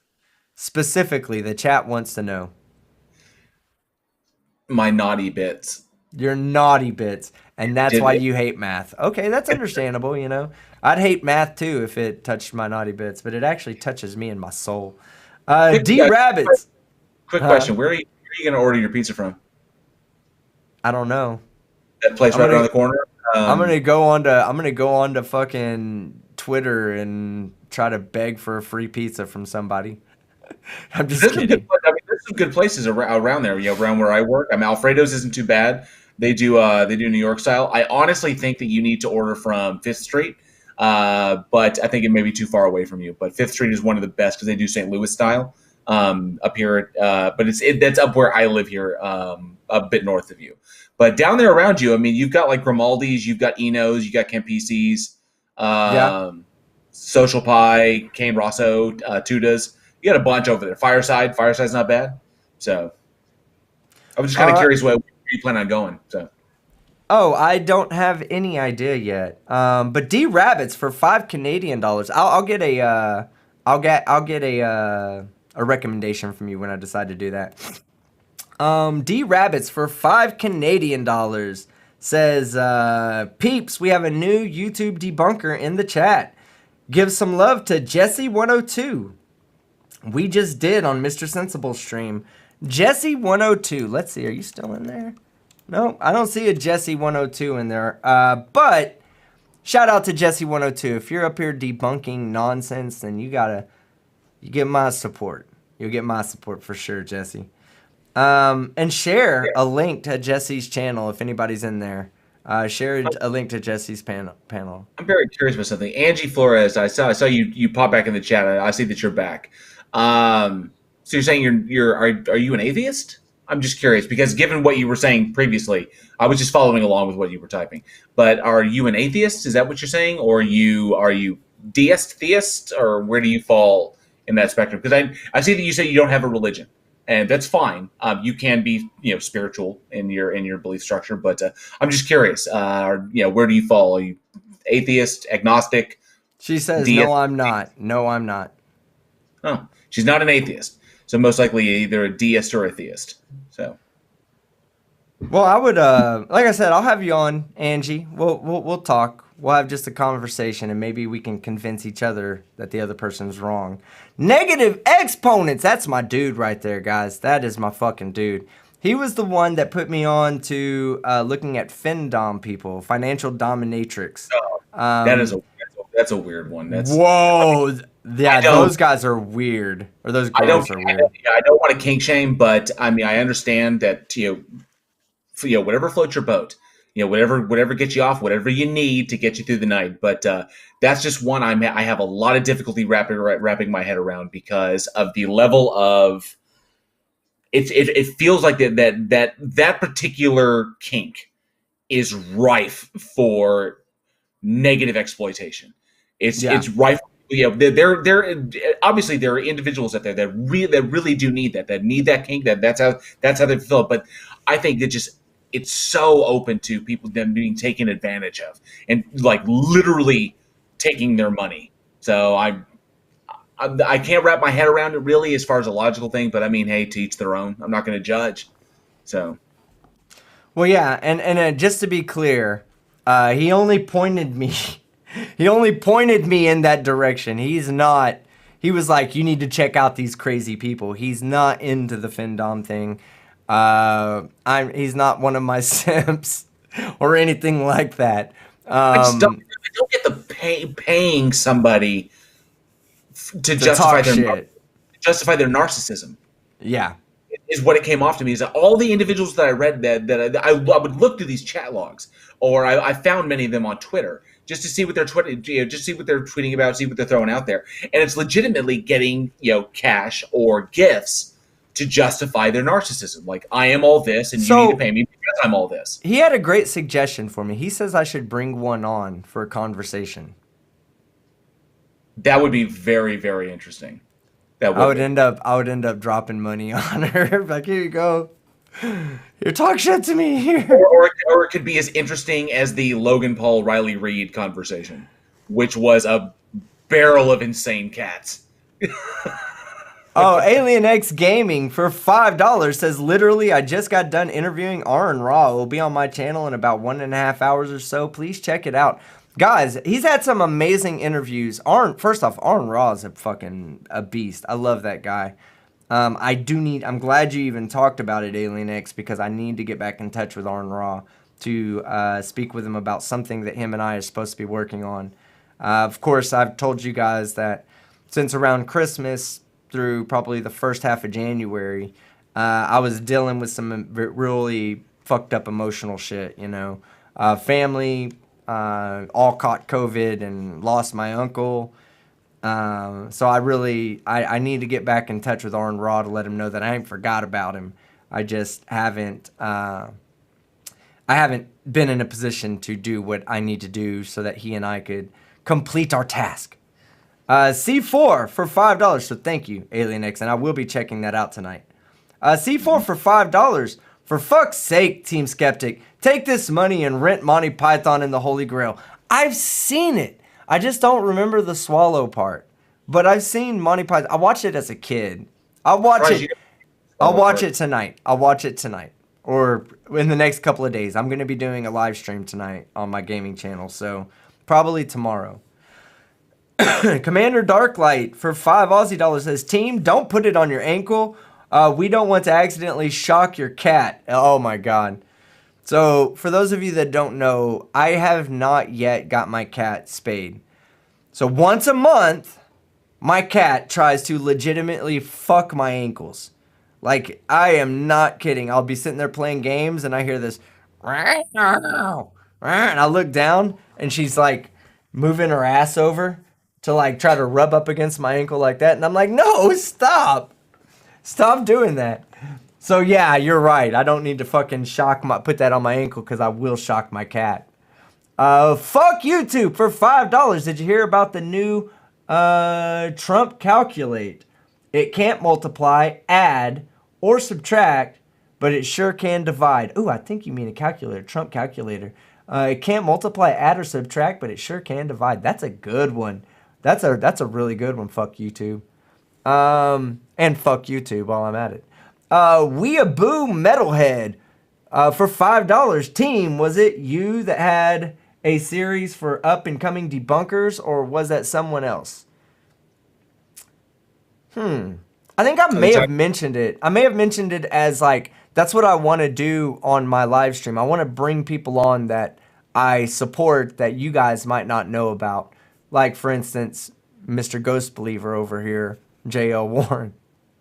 But yeah, I don't know if I ever announced it as a series, but definitely I like to bring on people who are not very well known into my chats. Let's see. All right. Sorry, Meat Shield. I was reading your Discord. I like Megan or MDV Mike for 10 Aussie dollars. Aussie, Aussie, Aussie! Oi, oi, oi! There you go. I like Megan Santana's comment. Sing it. Trumpty Dumpty helped build a wall. Trumpty Dumpty had a great fall. All of his lawyers and MAGA hat men couldn't get Trumpty Dumpty back in office again. I don't like talking politics on here, but I like to point out when people are being sore losers, and the Trump supporters are being extremely sore losers. Stop being a sore loser. Give up the office. See you later. Have a nice life. But leave us the fuck alone.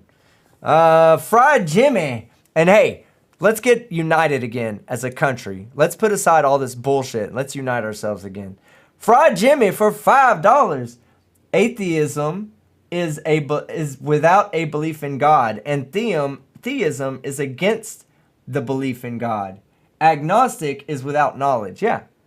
Well, I think you meant to say atheism is without a belief in God, and theism is the belief in God, or the belief in a God. And agnostic is without knowledge. Yeah, that's why I say I'm agnostic to it. I don't know. I don't know whether there is or is not a God. Yeah, and I believe Tony nails it when he says it, and he says that that he believes that he can disprove the existence of the Christian God. Which I think I could do that too. There's too many logical inconsistencies inside of or within God. It's like I said in my last video. If God exists, could he create a face that even he himself couldn't slap the shit out of? That's just the way it is. Oh, she heard me. That's a nice take on the Averroes paradox, but okay. The kitty wanted to make an appearance, so we get to have little kitty cat right here with us. And then MDV Mike for $2 Aussie dollars. Pineapple pizza. 90% of my genes are screaming. Screaming in pain or screaming in pleasure? Because it better be goddamn pain. Carrie Oliver, my main man. That might have scared my cat. $33.33. Tell the truth, team. You're going to wear a shock collar around your junk to help you train you to stop peeing on the carpet. Bad, team. Bad. If it works, hey, I'm down for trying it. If it helps me not pee on the carpet, I'm okay with that. All right. So we've now reached the end of the super chats. Finally. I hate when that happens. Literally. Go ahead. You brought up that PG Tony can disprove or can basically rule out the Christian God. As far as the Christian God, yes, it's extremely easy to do that. I'm curious as to his arguments on that, because I pretty much do the same thing myself. You look at the attributes of the Christian God, what people give to him, and then you just start eliminating those attributes one at a time. Take away the omni, you get the maximal. Take away the maximal, being logically inconsistent, and then you just move on to that it really is not there. And of course, the inconsistencies in the Bible, illogical, or the contradictions in the Bible, depictions of that, and interpretations of what it is, as far as trying to apply it to natural phenomena that we already understand. So I get that. As far as I mean, I don't know. I don't even know. Given what we know about history, given what we know about the world, about the universe, given our understanding, and our increasing understanding every single day, we understand more. Given this, I don't see how anyone can come to the conclusion and of a god or gods anymore, because the evidence does not lead to the evidence doesn't even imply that God is the conclusion. It's like, Yeah. you know, like God is my conclusion. How do you get to that conclusion? And I can understand how like Newton got to the conclusion. I can understand how there were, the further back we go, how even Eratosthenes, concluded gods at some point. But today, 2021, really, we understand these things. We don't apply the supernatural to explain the natural anymore. So there's no more room to place a god in. I mean, what phenomena? If you want to talk about the emergent property of consciousness, which is what I think Angie was talking about as far as the soul goes, the soul has been debunked. Angie, the Curious Case of Phineas Gage, for further reading, check that out. Just we understand these things, and while we may not have the absolute, like every single detail ironed out yet, we have a fundamental understanding of these things, and God's they're not even conclusions that you can draw logically anymore. So, hence my latest video, the top 10 are my top 10 arguments against the existence of a god. And also, I want to point out that having disagreements in the chat is totally okay here, guys. You guys can argue all you want. I appreciate stuff like that. I appreciate the discussion of ideas. I don't even mind you calling each other idiots. Just be sure to ding them when you call them an idiot. Okay, my monitor just shut off over here and it came back on. That's great. But I do want you to know, guys, that I am okay with arguing about topics in my chat. If you're a moderator and you don't like what somebody's saying because they have a different opinion than you, all I ask is that you don't time them out. Don't, unless they're being hateful, don't time them out. Just counter the arguments, argue the arguments, and have a good time.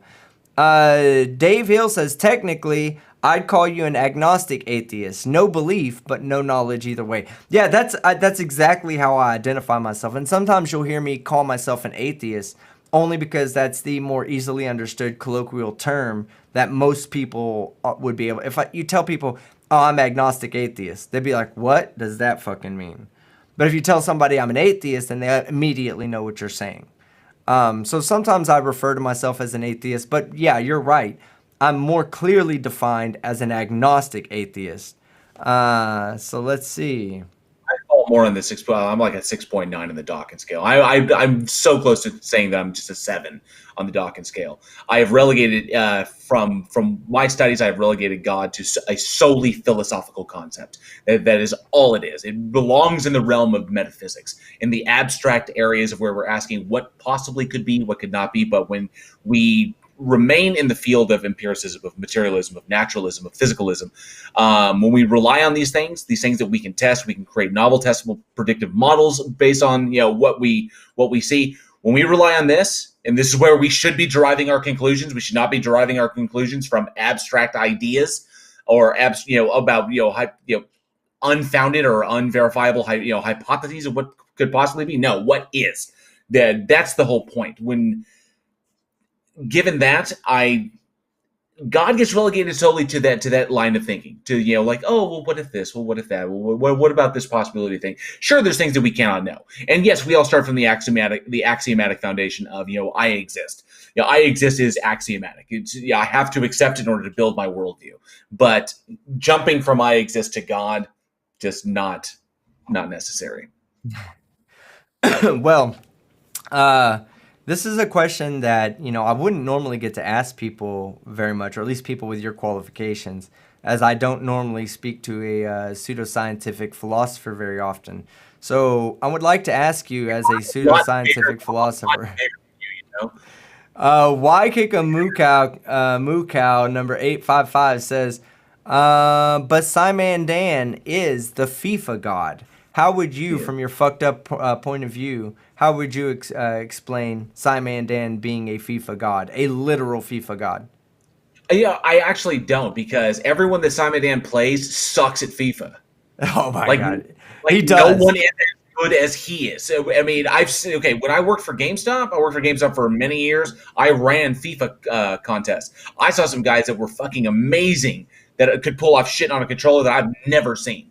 I'd like to see him play some of these guys, some of the guys who professionally played FIFA for like Oh, he prizes. would stand no chance. Yeah, He picks and chooses his opponents. That's why I was playing. that's like He man, knows I'm trash. that's like me playing Madden versus some of these professional guys out there. It's like, no, there's no fucking way. Oh, I can play Madden. Fabios, you out there, you know it. I can play some And Madden. you throw in some Halo, that's your ass.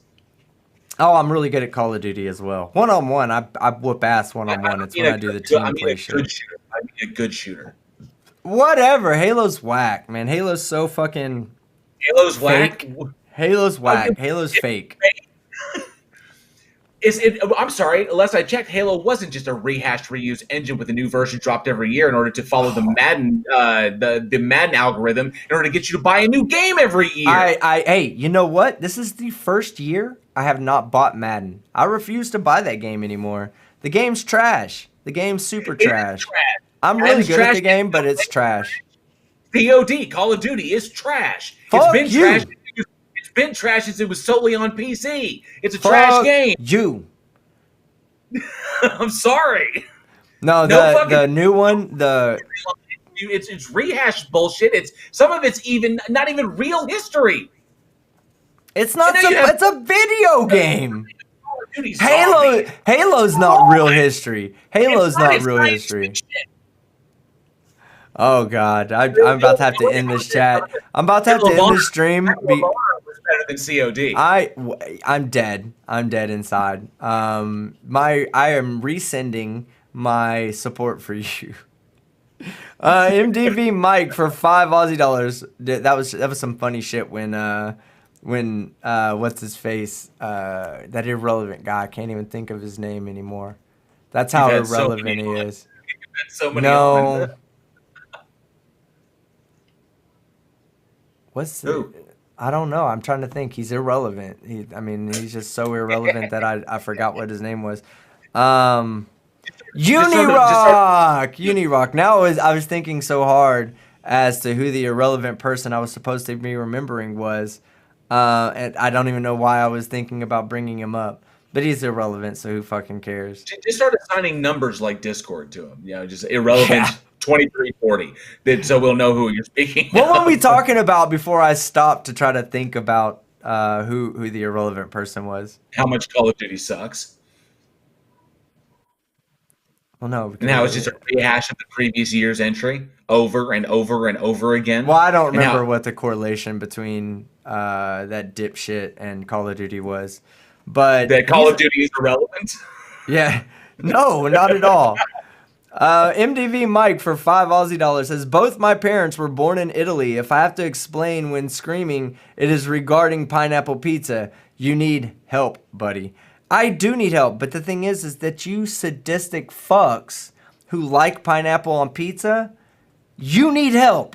You need absolute mental and taste buddyal help. Who said that? Who said that? Who was MDV it? Mike. MTV Mike. And he said, "Okay, so I'm looking at your screen. I should be looking at my phone,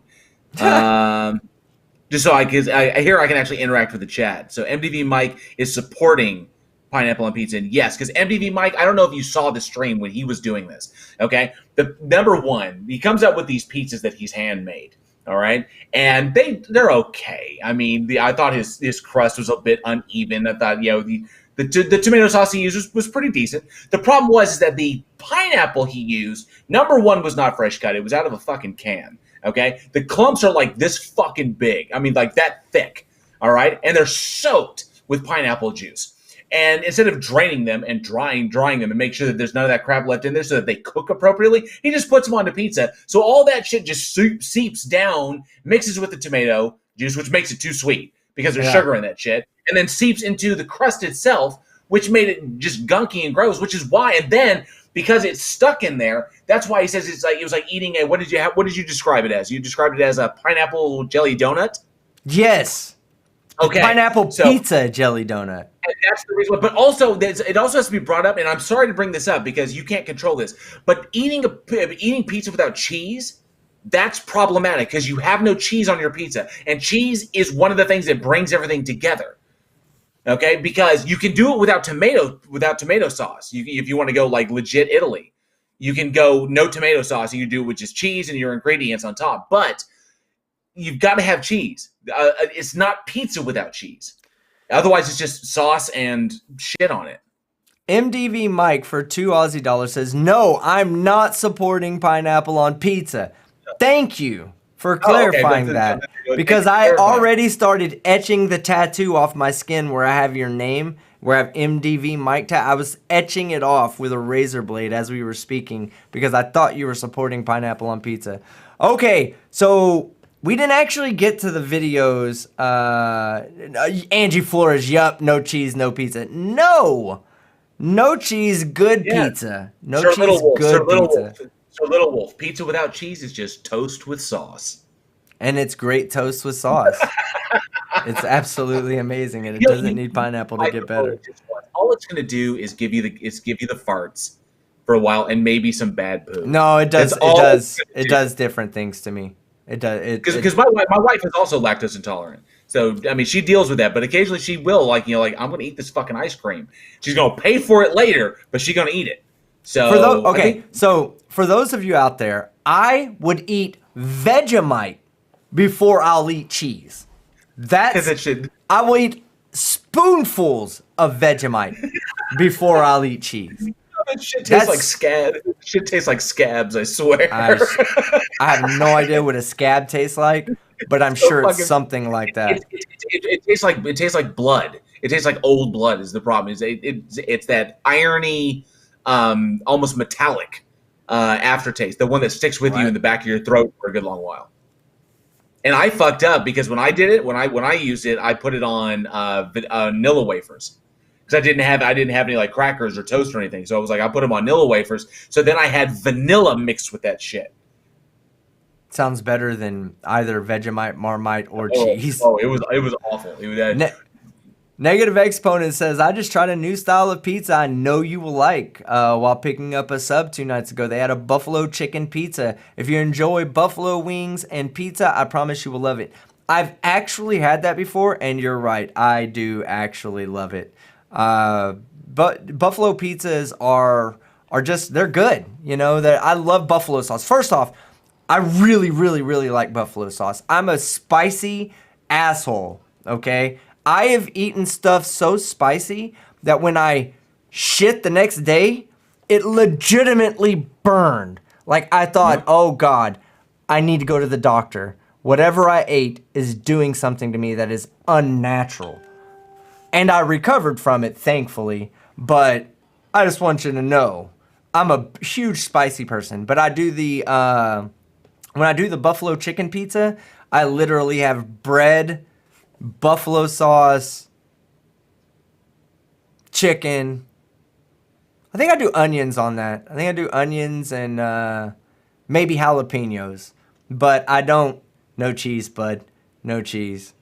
You know what? Do you eat Asian? Yeah, Asian. Oh yeah, cuisine? yeah. I love Asian food. I love Asian food. There's a place near my house that does sushi and Asian cuisine. It's not Asian fusion. It's legit.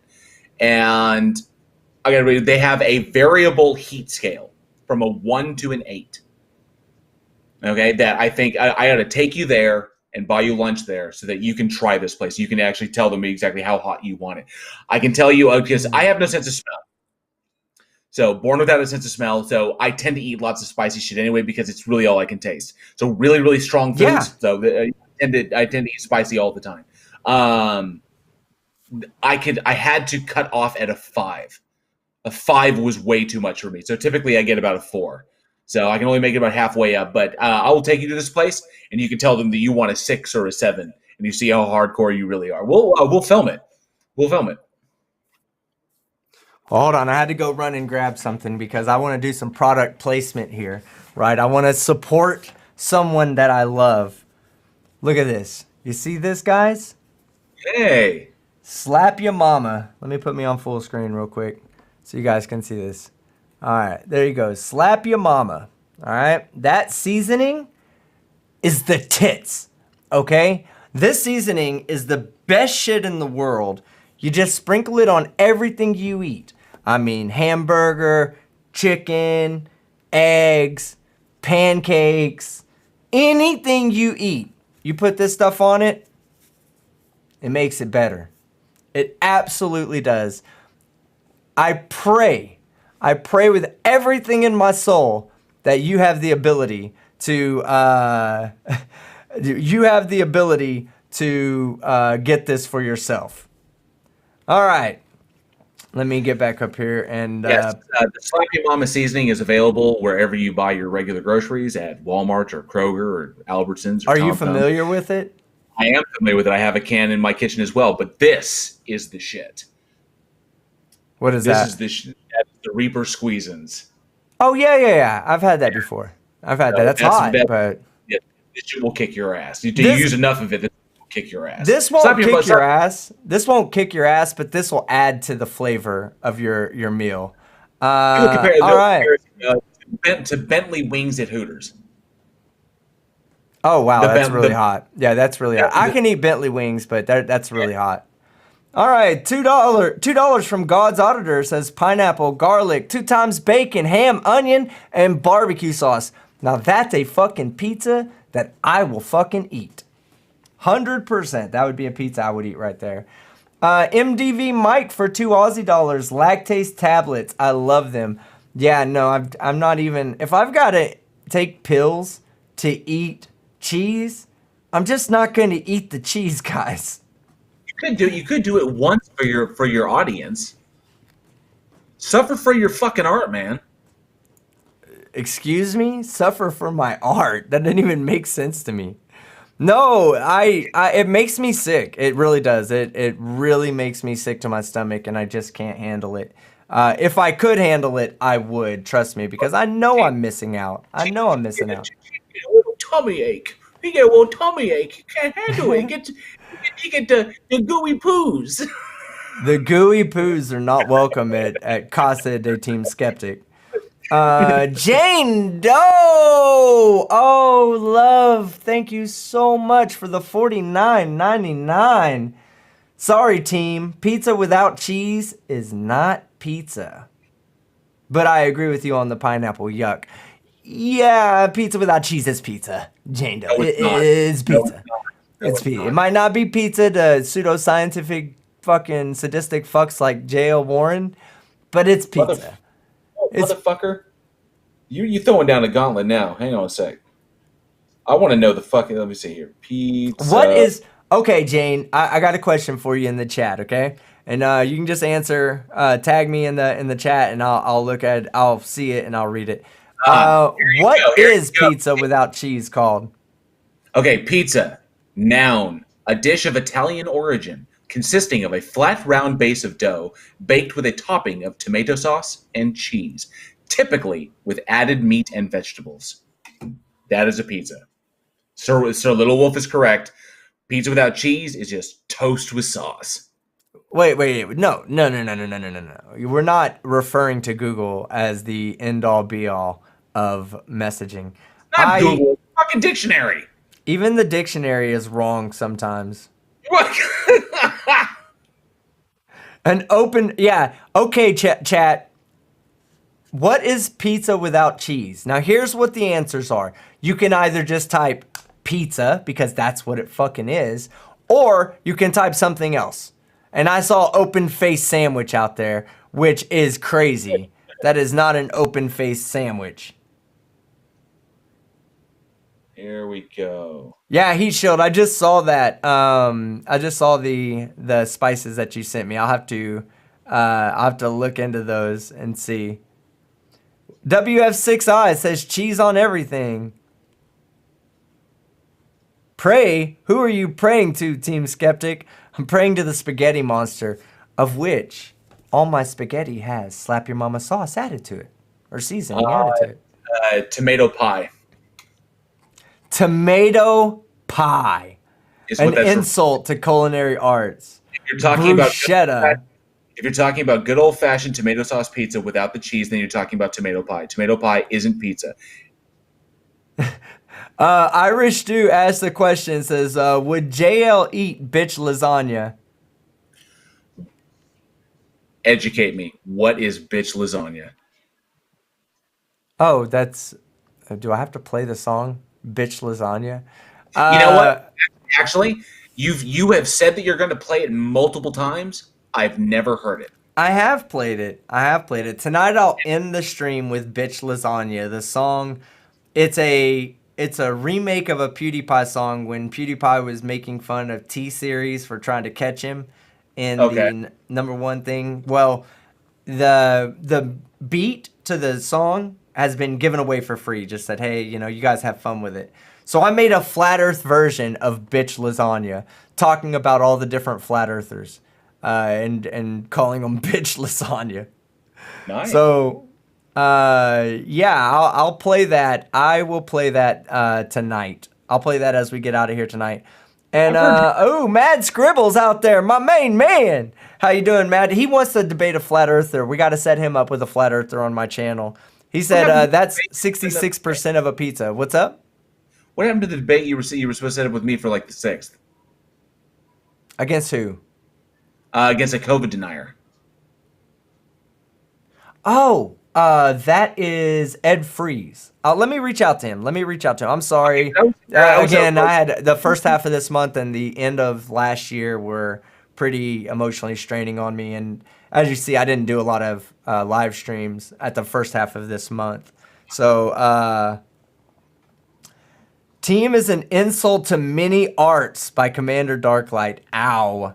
And they're talking about culinary arts. And Mad Scribble says pizza with no cheese is 66% of a pizza. Well, that's more than half. I mean, I can still consider it a pizza. All you guys are like pizza supremacists out there. Like, my way or no way. You're not eating pizza. Team, can I ask you a legit question? Because I've been kind of dwelling on this for a second. I Yeah, want to sure. get your honest opinion, and you can just like PhD Tony would smashed me the other day. I welcome what you have to say. So my lack of understanding regarding those regarding specific mathematical terms, or my inability to give you a verbatim or in my own words, kind of of the second law of thermodynamics. Mhm. Uh, does that completely eliminate any authority I have in citing those terms in my argumentation? Yes, it eliminates all authority you have. No, I'm just kidding. I'm just kidding. No, you're okay. So when you say, let's say like this, okay? So Nathan Thompson always uses this. He says, second law of thermodynamics says high pressure will always go to low pressure. That's not necessarily true, okay? Because what we have is we have these random particles of gas going everywhere, right? Let's say we're talking about gas, all right? Let's say you have a helium balloon inside of a vacuum chamber. Now, Yep. there is nothing to say that when you pop that helium balloon, that the gas doesn't all go to the middle of where the helium balloon is. In fact, mathematically, how extremely unlikely and improbable that it will do that, it still has a chance of doing that. So the second law of thermodynamics says nothing about high pressure going to low pressure. What it does is it explains why high pressure goes to low pressure. It talks about the consequences of of having more microstates to describe the macro state, being that you're going to get a spreading out of energy throughout the system. So it is okay to say that because it is a consequence of the second law of thermodynamics. But it's not 100% true because it is actually possible. And I say that by saying also that it is so improbable that you should never even expect it to happen. But that let's say, okay, artwork time, right? Artwork time. Hold on. This is best described with art. Okay. Let me get over here and give the people what they want, because you know they want this right now. All right, so we have a room. We'll go ahead and change the color and make the room. We'll make the room black. Okay. You have a room right here, a poorly designed room that's not flat nor level on the floor. All right, and then we'll use blue to describe it. Let's say we have gas particles all on this side. Okay. What we expect when we'll say we also have a container right here that holds the gas particles in. The moment that we remove the container, we then expect all the gas particles to start going in random directions, filling the space required. Okay? But what's to say that these gas particles, instead of going out like this, what's to say that using the same mechanisms that cause them to go out in that direction, that they don't go in this direction? All of them. There's nothing. There's nothing to say that this would not happen. Now, what there is to say is that the mathematical chance of this happening is so fucking small that it's basically zero in our understanding, in our belief, or in the way things actually work. It's not going to happen. Now, it's not saying that it can't happen. It's just saying that it's not going to happen. The mathematical probability that this is going to happen versus the mathematical probability that they're all going to rush out in this direction and fill the space evenly. Because think of it like this. When it does that, why do we not get all of the particles over here on this side and no particles on that side? That's just as improbable as all the particles going up. So mathematically speaking, we're going to get almost always a system where the particles spread out evenly, and we have a random distribution of particles, and they're going to be for the most part spread out across the entire system. That's okay, so what it's saying. To clarify, the bunched up particles you have there in the corner. Say that was in a helium balloon, correct? Right. And the helium balloon is maintaining its shape. Mm-hmm. And the reason the helium balloon maintains its shape is because of the part of the molecules within it pressing outward. Is the reason it's the pressure within it. Yeah, okay. but not all of these molecules. Okay, let's go back to drawing this. Not all of these molecules are pressing out. Some of them are going this way too, and some of them are going that way, and some of them are going this way. That's how the balloon maintains its shape. If they were all pushing in one direction, in one equal direction, then I don't know if the balloon maintains. The balloon would definitely move, wouldn't it? Well, let's say it's a container, it's stuck to the wall. But let's say, I want to then say like this, because the real definition says is that the number of microstates, this would be considered a microstate, and let's say the state of this system would be considered a macrostate.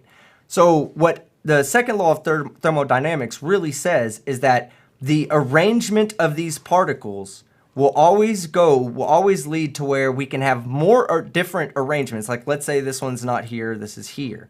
And this one's not here, this is here. And this one's not here, this is here. Like the arrangement of these particles, the number of microstates that can still sufficiently describe the macrostate will always increase. Whereas in this situation, we have all the particles in this small little area.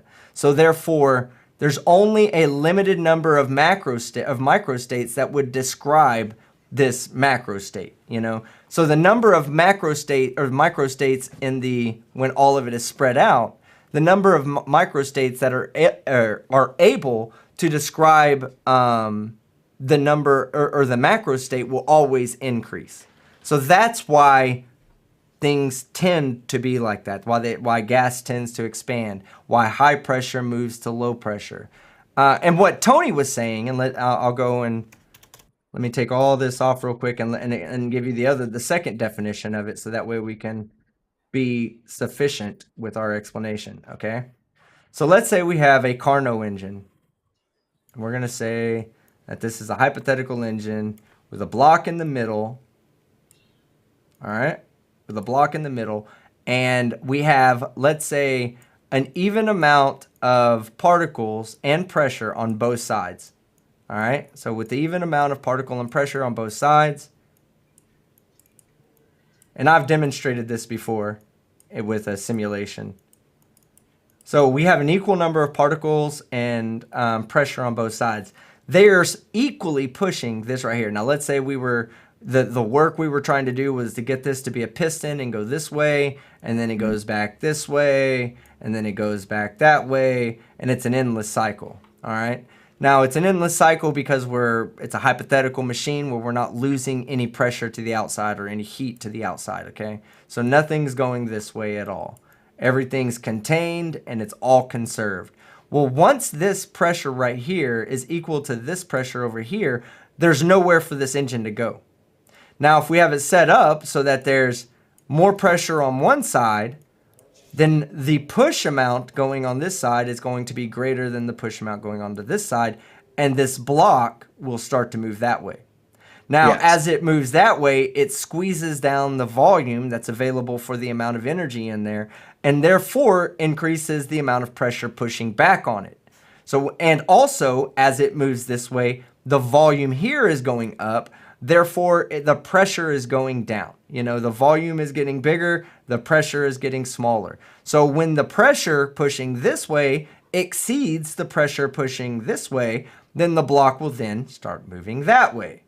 And that's what the Carnot engine was basically trying to explain. Now, the only way to get this to work is to say that you're not losing any heat to the outside environment, and we all know that there's waste heat that goes out, which is why Tony was saying the amount of available work. Once the pressure is equal on both sides, there is no availability for work to be done. You would have to actually input energy. So let's say we decided that we were going to heat up this plate. Let's say there's a plate down here and we heat this plate up. Well, this causes all these molecules, let's say this is back to being even, you know, even pressure on both sides. Once you heat that up, it causes these molecules to move faster, increasing pressure, causing the piston to move to the left. And if you put, like, let's say,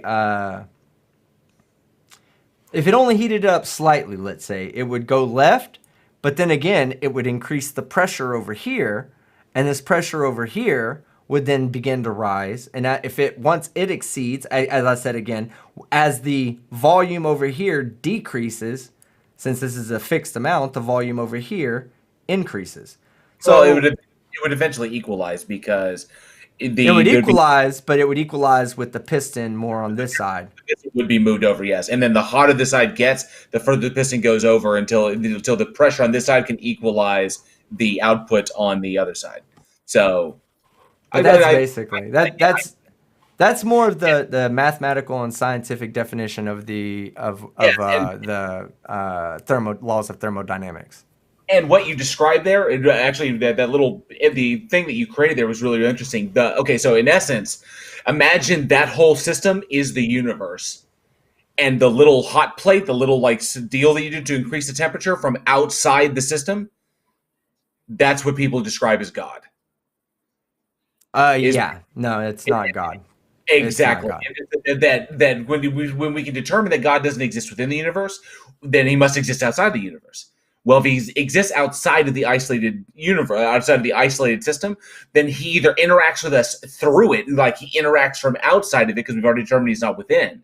So if he's interacting with the system from outside, we would detect that as an increase in the thermal work, in the works, in the what was the terminology, the thermocyclic work. Yeah. Okay, would be literally a reversal of entropy. It would be a direct violation of the second law of thermodynamics if we saw that, because the isolated system, it moves in one direction. So and that's how we eliminate that possibility. So if the best we can get to, even though it's a philosophical, and I relegate it to philosophy, the best we can get to is, if there is a God, it is outside the isolated system, it is outside the universe, and it does not interact with us.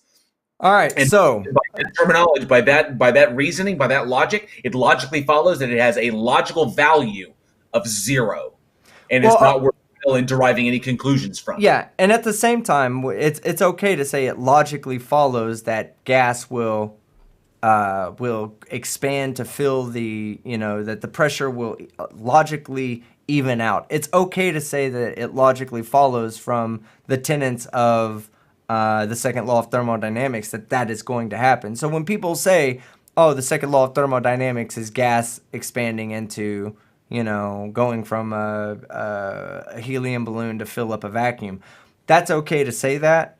But that's not the second law of thermodynamics. In fact, the second law of thermodynamics has nothing to do with that, and simply has to do with exactly what Tony was saying, that it's the number of microstates that sufficiently describe a macro state will increase over time, as well as that the availability for work will decrease over time.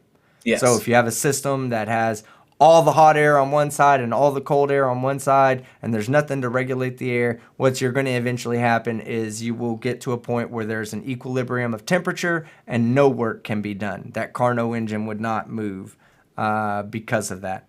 Now, Tony, I know you're in the chat. Did I get that right? I always have to refer to the science nerds out there, to my fellow science nerds that actually have the education that I wish I had, to tell me whether I nailed that one or did not nail it. So, Tony, did my artwork do anybody any justice? And let me know in the chat. We have a few more super chats, and then what I'm going to do is I'm going to turn it over to you guys, and I'm going to have it as an Ask Me Anything.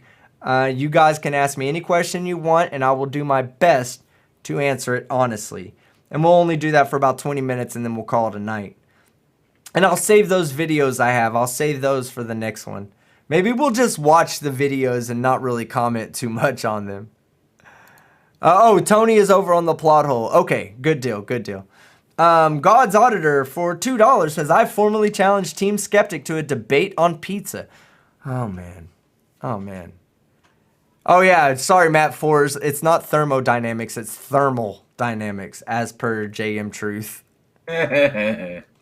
Bella Charge for $5 New Zealand. I'm back. I missed the last 2 hours. Let's go back to there. No. Because 2 hours ago, we were talking about some other shit. We were talking about J.L. Warren's love for ghosts. God's Auditor said scared pussy. Okay, whatever, God's Auditor. I'll bring you on. You can tell me how wrong you are. I don't mind hearing that from your mouth. Bella Charge for $5 New Zealand. To remember how a piston engine works, just remember squeeze, bang, blow. The 4 steps needed for a combustion engine. Well, I appreciate it, Bella. I've never been a mechanic, but I understand those concepts. All right, guys. If you want to ask me a question, you got it at me at Team Skeptic, and you got to put hashtag AMA.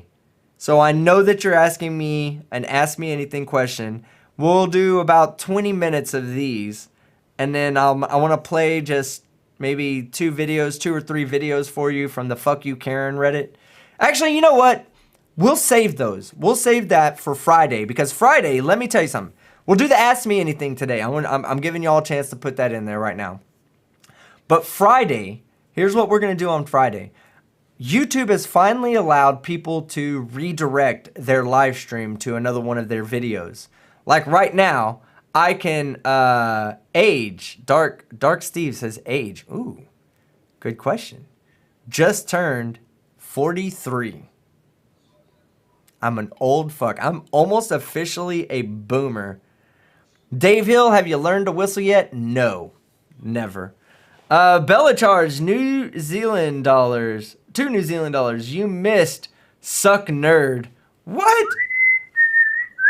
Stop it. Stop it.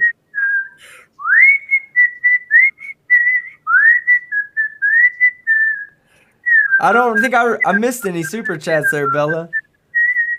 Let's see. Commander Darklight. Team, do you have to wear ankle weights to keep from blowing away when outside you skinny fuck?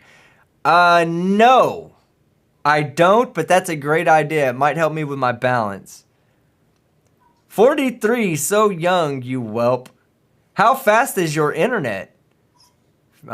Super fast. Super fast. Is that the scientific term? It is scientifically super fast. Hold on. Fast. We'll run a speed test on live. Let me get it set up real quick. First off, I'm gonna run one right now just to make sure it's on point. No, I won't do that. Here, hold on. Let me get it up, and now let me. Gary IOW, do you wear a hair shirt? What's a hair shirt? Oh no, I don't. My body is fucking almost bare. It is truly barren. All right, here we go. I'm gonna run my speed test. Here we go.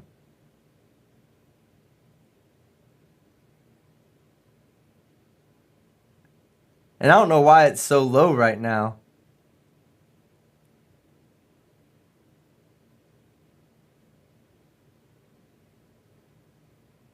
$658 download.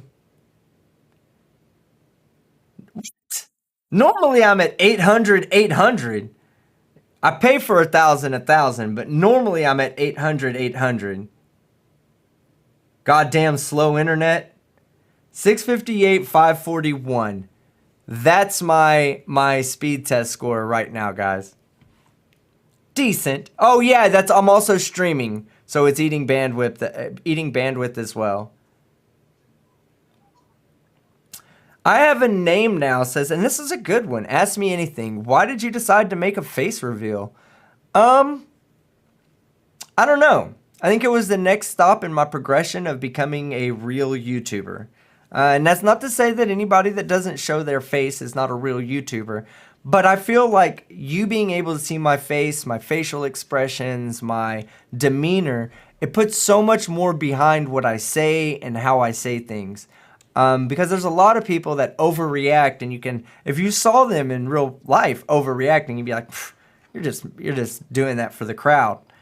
I try not to do that. I try to be very genuine in my reactions. That's why showing my face I felt was a great idea for me, because it allowed me to be it allowed me to be more genuine in my in what I say. Not really any other reason for that. Just, I don't know. I wanted you to feel me more. I wanted you to think to yourself, that's somebody I could get behind. Somebody that, number one, isn't afraid to speak his mind, and number two, isn't afraid to put his face behind that fucking opinion. Let's see.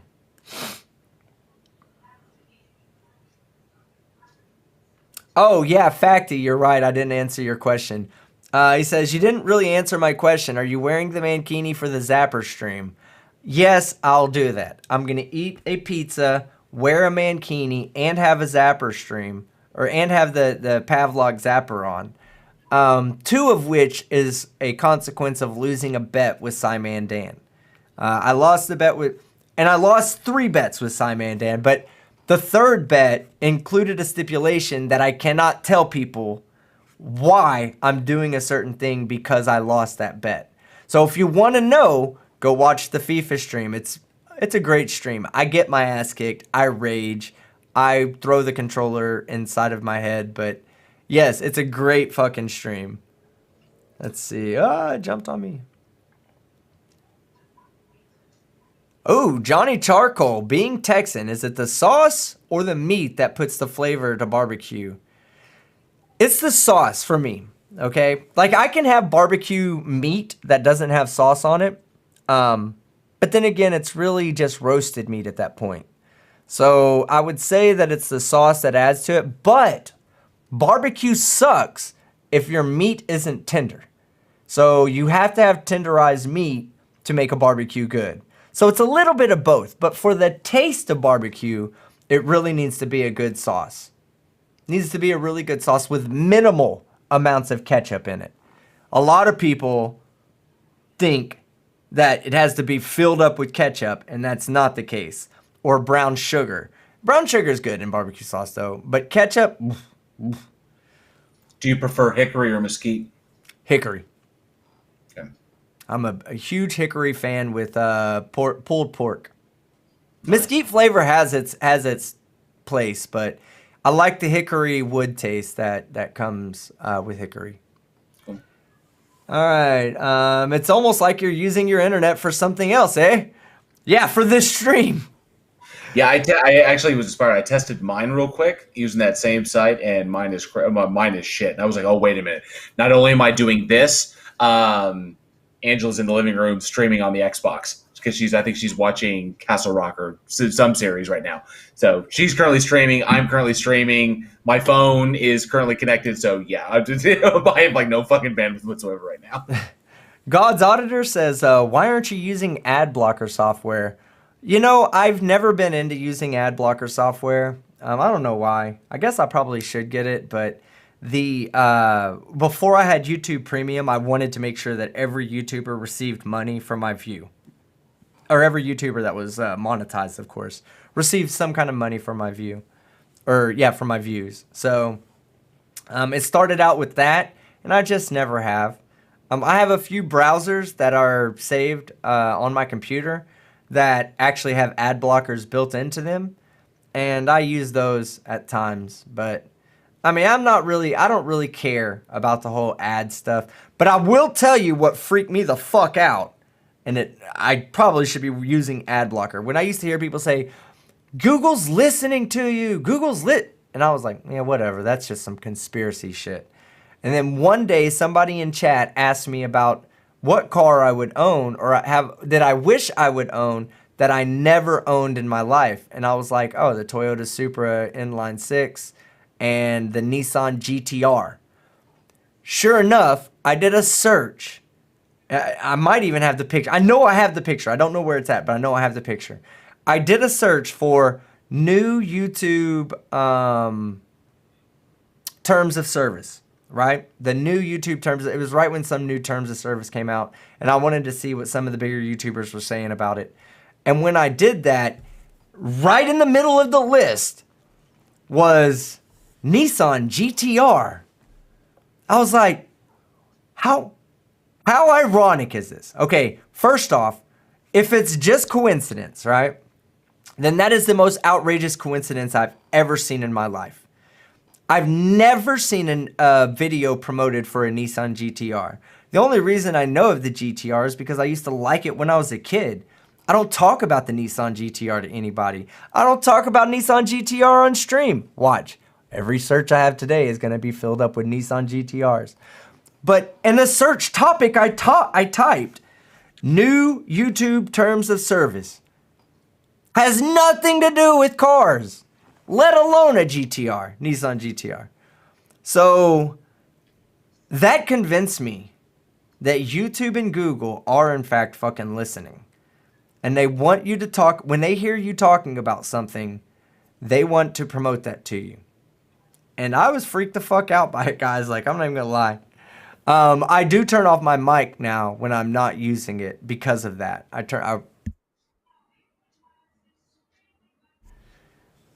Kudos if you heard me.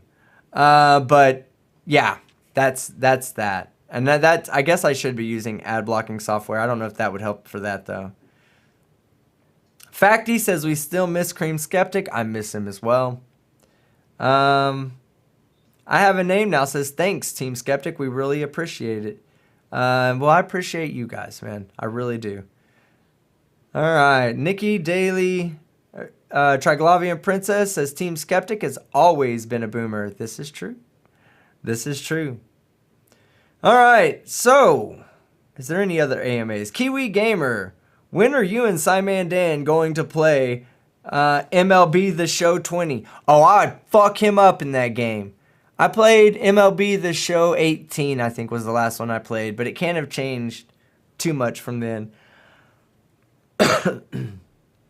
Let me ask you something. Whenever you do like an AMA, do you ever really anticipate some like seriously like personal questions, deep questions? Yes, I do. And if I got one that I didn't feel comfortable answering, I just wouldn't answer it. I'd tell them that's too personal. Huh. So I guess mine is an AM small AA. Ask me almost anything.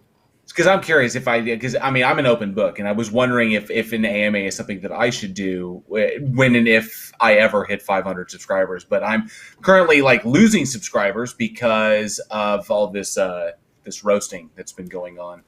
So they're Carrie leaving. Oliver. Carrie Oliver says, your phone is always listening. Watch Snowden. Oh, yeah. I've Oh, seen that Snowden talk on Joe Rogan's show. Your phone is always listening to you guys. Always. Your phone is a mini tracking device right here. Okay? This is a miniature tracking device that not only tracks your location, where you're going, it also tracks what you're looking at on the internet. It also tracks what you're talking about outside of the phone. It has to. To be most efficient, it has to do that. Now, do you approve of that? I don't. But who knows? You know, maybe some of you are okay with it. Maybe some of you don't look into, like, I don't really do anything illegal, so I don't feel like I have a need to worry. But at the same time, I don't like the fact that it listens to me. I hate the fact that I'm bound by it. Probably hears me snore all the fucking time. Jet Guitars, AMA, while at Area 51, did you see any cool new non-publicly released planes, cool tech, or aliens? No. No, I was the only alien there. And you know, Jessica G rescued me and I, said, you're going to be my alien bitch. And that's what I am now, moving forward. I don't What so were you much going to get. say? Are you like I can't see the gray. I don't see like the gray alien. I don't. I'd say Reptoid. Is that what we're talking about? Reptoid. Okay, asshole. You got the chiseled bony structure. So that skin could have just been stretched on over kind of like an exoskeleton or like maybe scales, and then it kind of explains the complexion and the very sinewy build. Hey, all right, here's a good one. Yeah, I just ignored that. I'm sorry. No, I was listening kind of, but And I'm sorry, Pure Chaos 2000 says, ask me anything. Ever have Serious Pizza in Dallas? Yes, and I fucking love that place. This is the place I've showed it on stream before. They had to take out their fucking front door and put a double door in there just so you could get their pizza out. Their pizza is no fucking shit. About 4 foot wide. When they give you a single slice of pizza, that's all an alien like me would ever need. Alien X Gaming, will you grace us with your presence at the interview in 7 minutes? Depends on whether I'm done here or not. Because I am going to play that song at the. Well, I don't have to play the song. I guess we can head over there in a minute. Alien X, yes, I had seen the old show V, and I did watch the revival as well because I like Morena Baccarin, but I did see the old one. It was really really cool. The one with because Robert Englund was in that actually. Heat Shield says, "Oh no, they really are listening. No conspiracy theory about it. It's documented. Team Skeptic, it's completely real, and you can even request your files. I want to know my files." Alien. Oh wait, I read that one. Tony Regime, are you worried now that you're going to start getting ads for Playmate Tessie and Vegemite? It frightens the shit out of me. I don't want to see them titties ever again. Made out of that, Play-Doh. I don't know, man. It just would.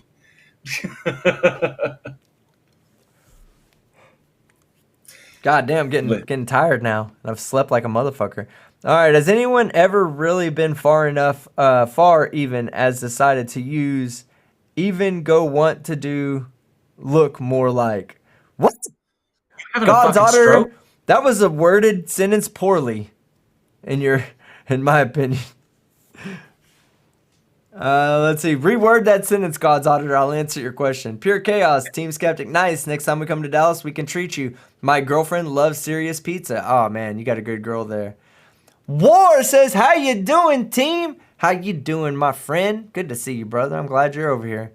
We're doing an Ask Me Anything, War, so I'll let you be the last question to ask as I go through a few more. Get your question together for me to ask me, and I will answer it before I get out of here. Dave Rose says, Team Skeptic, hashtag AMA, can you get JL 40 more subs? Or is that impossible? That's impossible. That's impossible.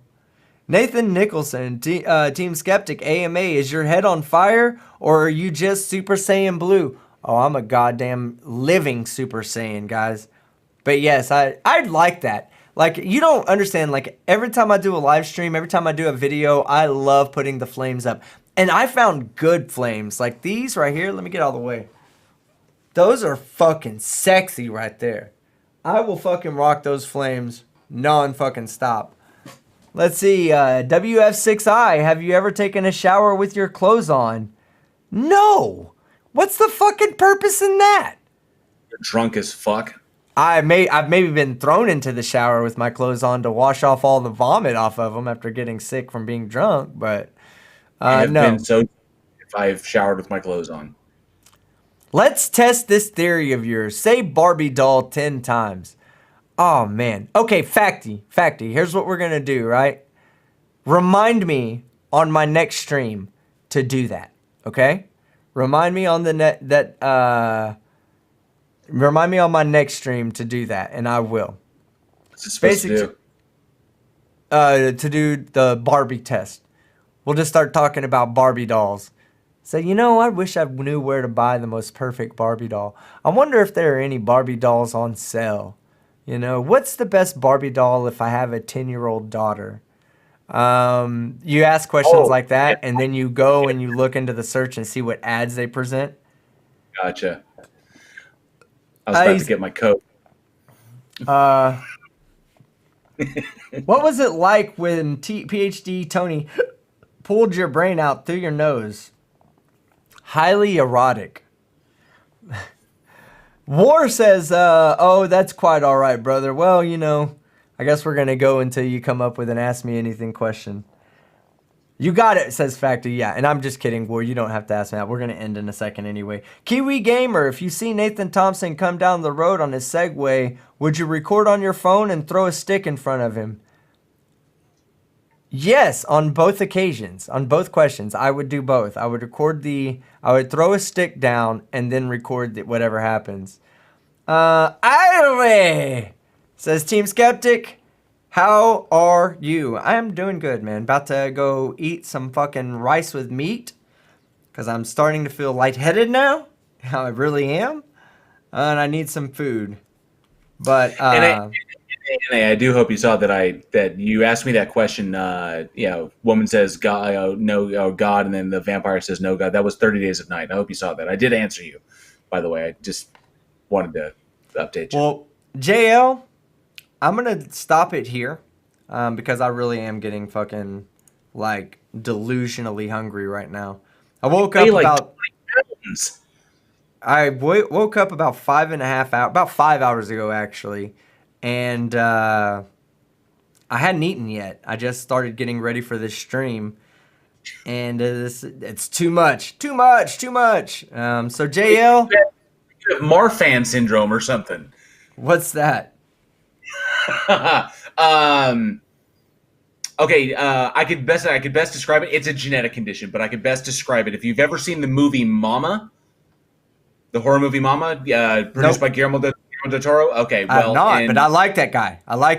So I'll watch it. The entity in that was played by an actor named Javier Botet, and he plays monsters like that. He plays like creatures and stuff because he has Marfan syndrome. It usually presents with elongated limbs, high elasticity, but definitely check that out. So yeah, but typically very, very, very thin people. All right. Well, yeah. Well, I am very thin. Thank you very much for the compliment. Okay, JL, do you have anything you want to add before we shut this bitch down? Yeah, and I'll be really, really quick about it. Thank you, everybody, for joining me. Thank you, team, for having me on. It's such an awesome time to spend when I get to spend it with you.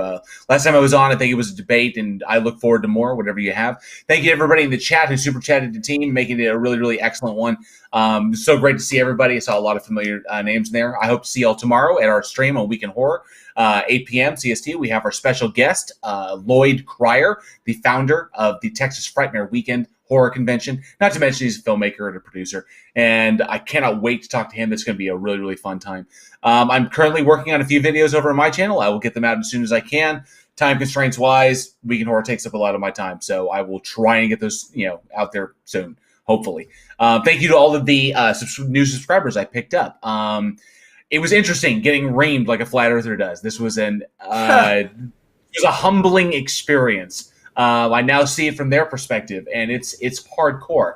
I may have commentary on it later, but thank you guys again so much. It's been an awesome night. It's been I've had a blast, and hope to do it again real soon. Thank you, team. Appreciate it. Oh shit! I fucking missed the super chat. Bella Charge for $2 New Zealand. Did you lose a tooth, or is that just a big ass gap? Yeah, Bella Charge. That's just a tiny ass gap. You guys act like I'm rocking the Michael fucking Strahan over here, and I'm not. I can see it from here. Can you see my tongue between my teeth? Let me see. Yes. Hold on. I can. Shut up. I didn't ask you. I'm asking the chat.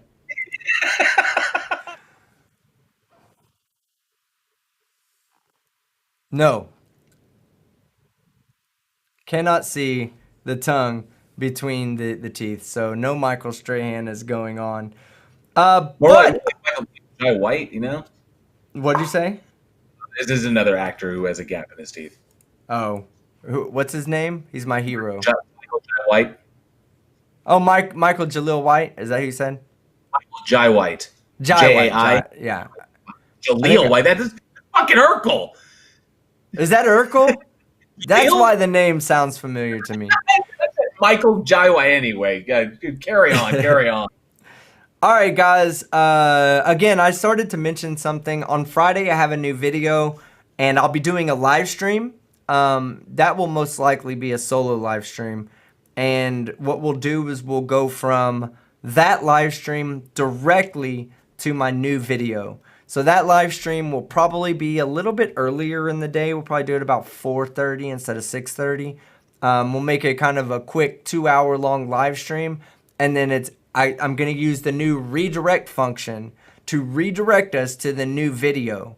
And then we'll, at that point, probably end it for the evening after I do that. But I want to say thank you. I want to say thank you again to all of you out there, to all my friends, and I call you guys friends because I really do truly believe you guys are my friends. Specifically PhD Tony, Bella Charge, Commander Darklight, Carrie Oliver, Stuart Christmas, J.O. Warren, The Plot Hole, Irish Demon, Jessica G, my love. Of course, I really do appreciate Jessica G because she is the ultimate Team Skeptic troll. She makes me feel better when she trolls me than I feel in a long time. I could be having the worst day of my life, right? And I know that Jessica G is going to come in there and shit on my chest a little bit to make me feel better. And it always feels better when Jessica G does the pooping. So, want to say thank you to everybody. NANA, big friend of mine. Great to see you out there. Who else is out there? Let's see. Sir Little Wolf, War, Heat Shield, Matt Fours, Pure Chaos, Dave Hill, Dark Steve. I want to tell you all, D Rabbits, Ayer, Armageddon's Fire. Let's see who else is out there. Just plain old common sense. I love your confidence with your face. I have just massive confidence with my face. I'm getting delirious, guys. Gary, IOW, probably one of the friends that I show the least amount of love to, but is one of the coolest people I've met. I love that dude. Gary, you're fucking amazing, man. Strahan, haha, from Heat Shield. Yeah, you know it. WF6I, Debbie Starman. I think so too, God's Audible. You know what? Whatever y'all were talking about, that's amazing. I'm glad y'all are having the conversation out there. And thank you, Debbie, for coming on and having a fucking blast with us. Solixis, bitch lasagna outro. Ooh, almost forgot. Get some foods, Mr. Zero Rest Mass. I love it. Hold on, let me get to my Google Drive real quick. I gotta find it. I should just download it, right? It would facilitate the situation.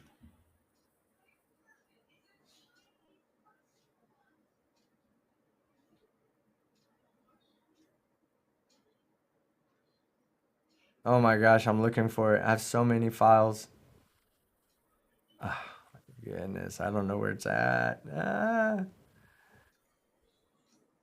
Is there a search function on Google Drive that I'm just not seeing? Team is going to collapse within himself before he finds this file. There's an extreme possibility. Oh my gosh. And then for me to go to my other account where it might be, I have to sign in with a password I don't know. Oh, I found it. Found it. All right, hold on. All right, let me go ahead and download it. And don't you guys judge me or unsubscribe from this shit, because this was just done in fun to piss off a bunch of flat earthers. Fascinating. And I'm going to let it play before we get out of here, and I'm just going to cancel it, end it when it gets done. Oh, Lord. Here it is right here. It's only 2 minutes long. So, J.L. Warren, thank you very much for... Let me get you back up here so people can see you. Thank you very much for coming out tonight. I had a good time. I had a blast, and you'll definitely be invited back on in the future whenever I can't find fucking anyone else to come. I mean, like when rocks are telling me that they can't join and just be rocky on stream, I will invite you because I know how good of a filler you are for the significant people that aren't able to show up. So thank you very much for coming on. God, I'm going to give you fucking shit this whole time. Life is all about giving you shit. But, all right. Thank you very much for coming on, everybody. I'm Team Skeptic. And I'm out. There you go. You got it. Now let me play this guys, song. What up? Aren't you tired of all these whack-ass flat earth songs? Yeah. And we can't let T-Series win. No. So everybody, subscribe to PewDiePie. Haha! Globe Earth or Flat Earth, whichever will it be. If you're a Flat Earth idiot, then listen up to me. When it comes to the Earth shape, ain't no mystery. It's been a globe for several centuries. You should check your history. Newton, Copernicus, and Eratosthenes. And lately we've been killing Flat Earth with NDG to the T. So when it comes to science, do you really want that drama? Keep in mind that you're 40 and you still live with your mama. Tell a bitch, lasagna, bitch, lasagna. Flat earthers ain't nothing but some bitch lasagna. Bitch lasagna, bitch lasagna. When flat earthers are hungry, they go crying for their mama saying bitch lasagna, bitch lasagna. Flat earthers ain't nothing but some bitch lasagna. Bitch lasagna, bitch lasagna. Flat earthers ain't nothing but some bitch lasagna. Who the fuck is Jizzle? And why I wanna kick him? His whole channel could disappear and nobody would miss him. Orphan Red is sick in the head, but she got my vision on her vibes and Bacana getting wet with scientism. Nathan Oakley is a joke. Nathan Thompson is a bitch. Nathan Roberts is that punk that ripped a book meant for kids. TV, your rap's whack, my track's lit.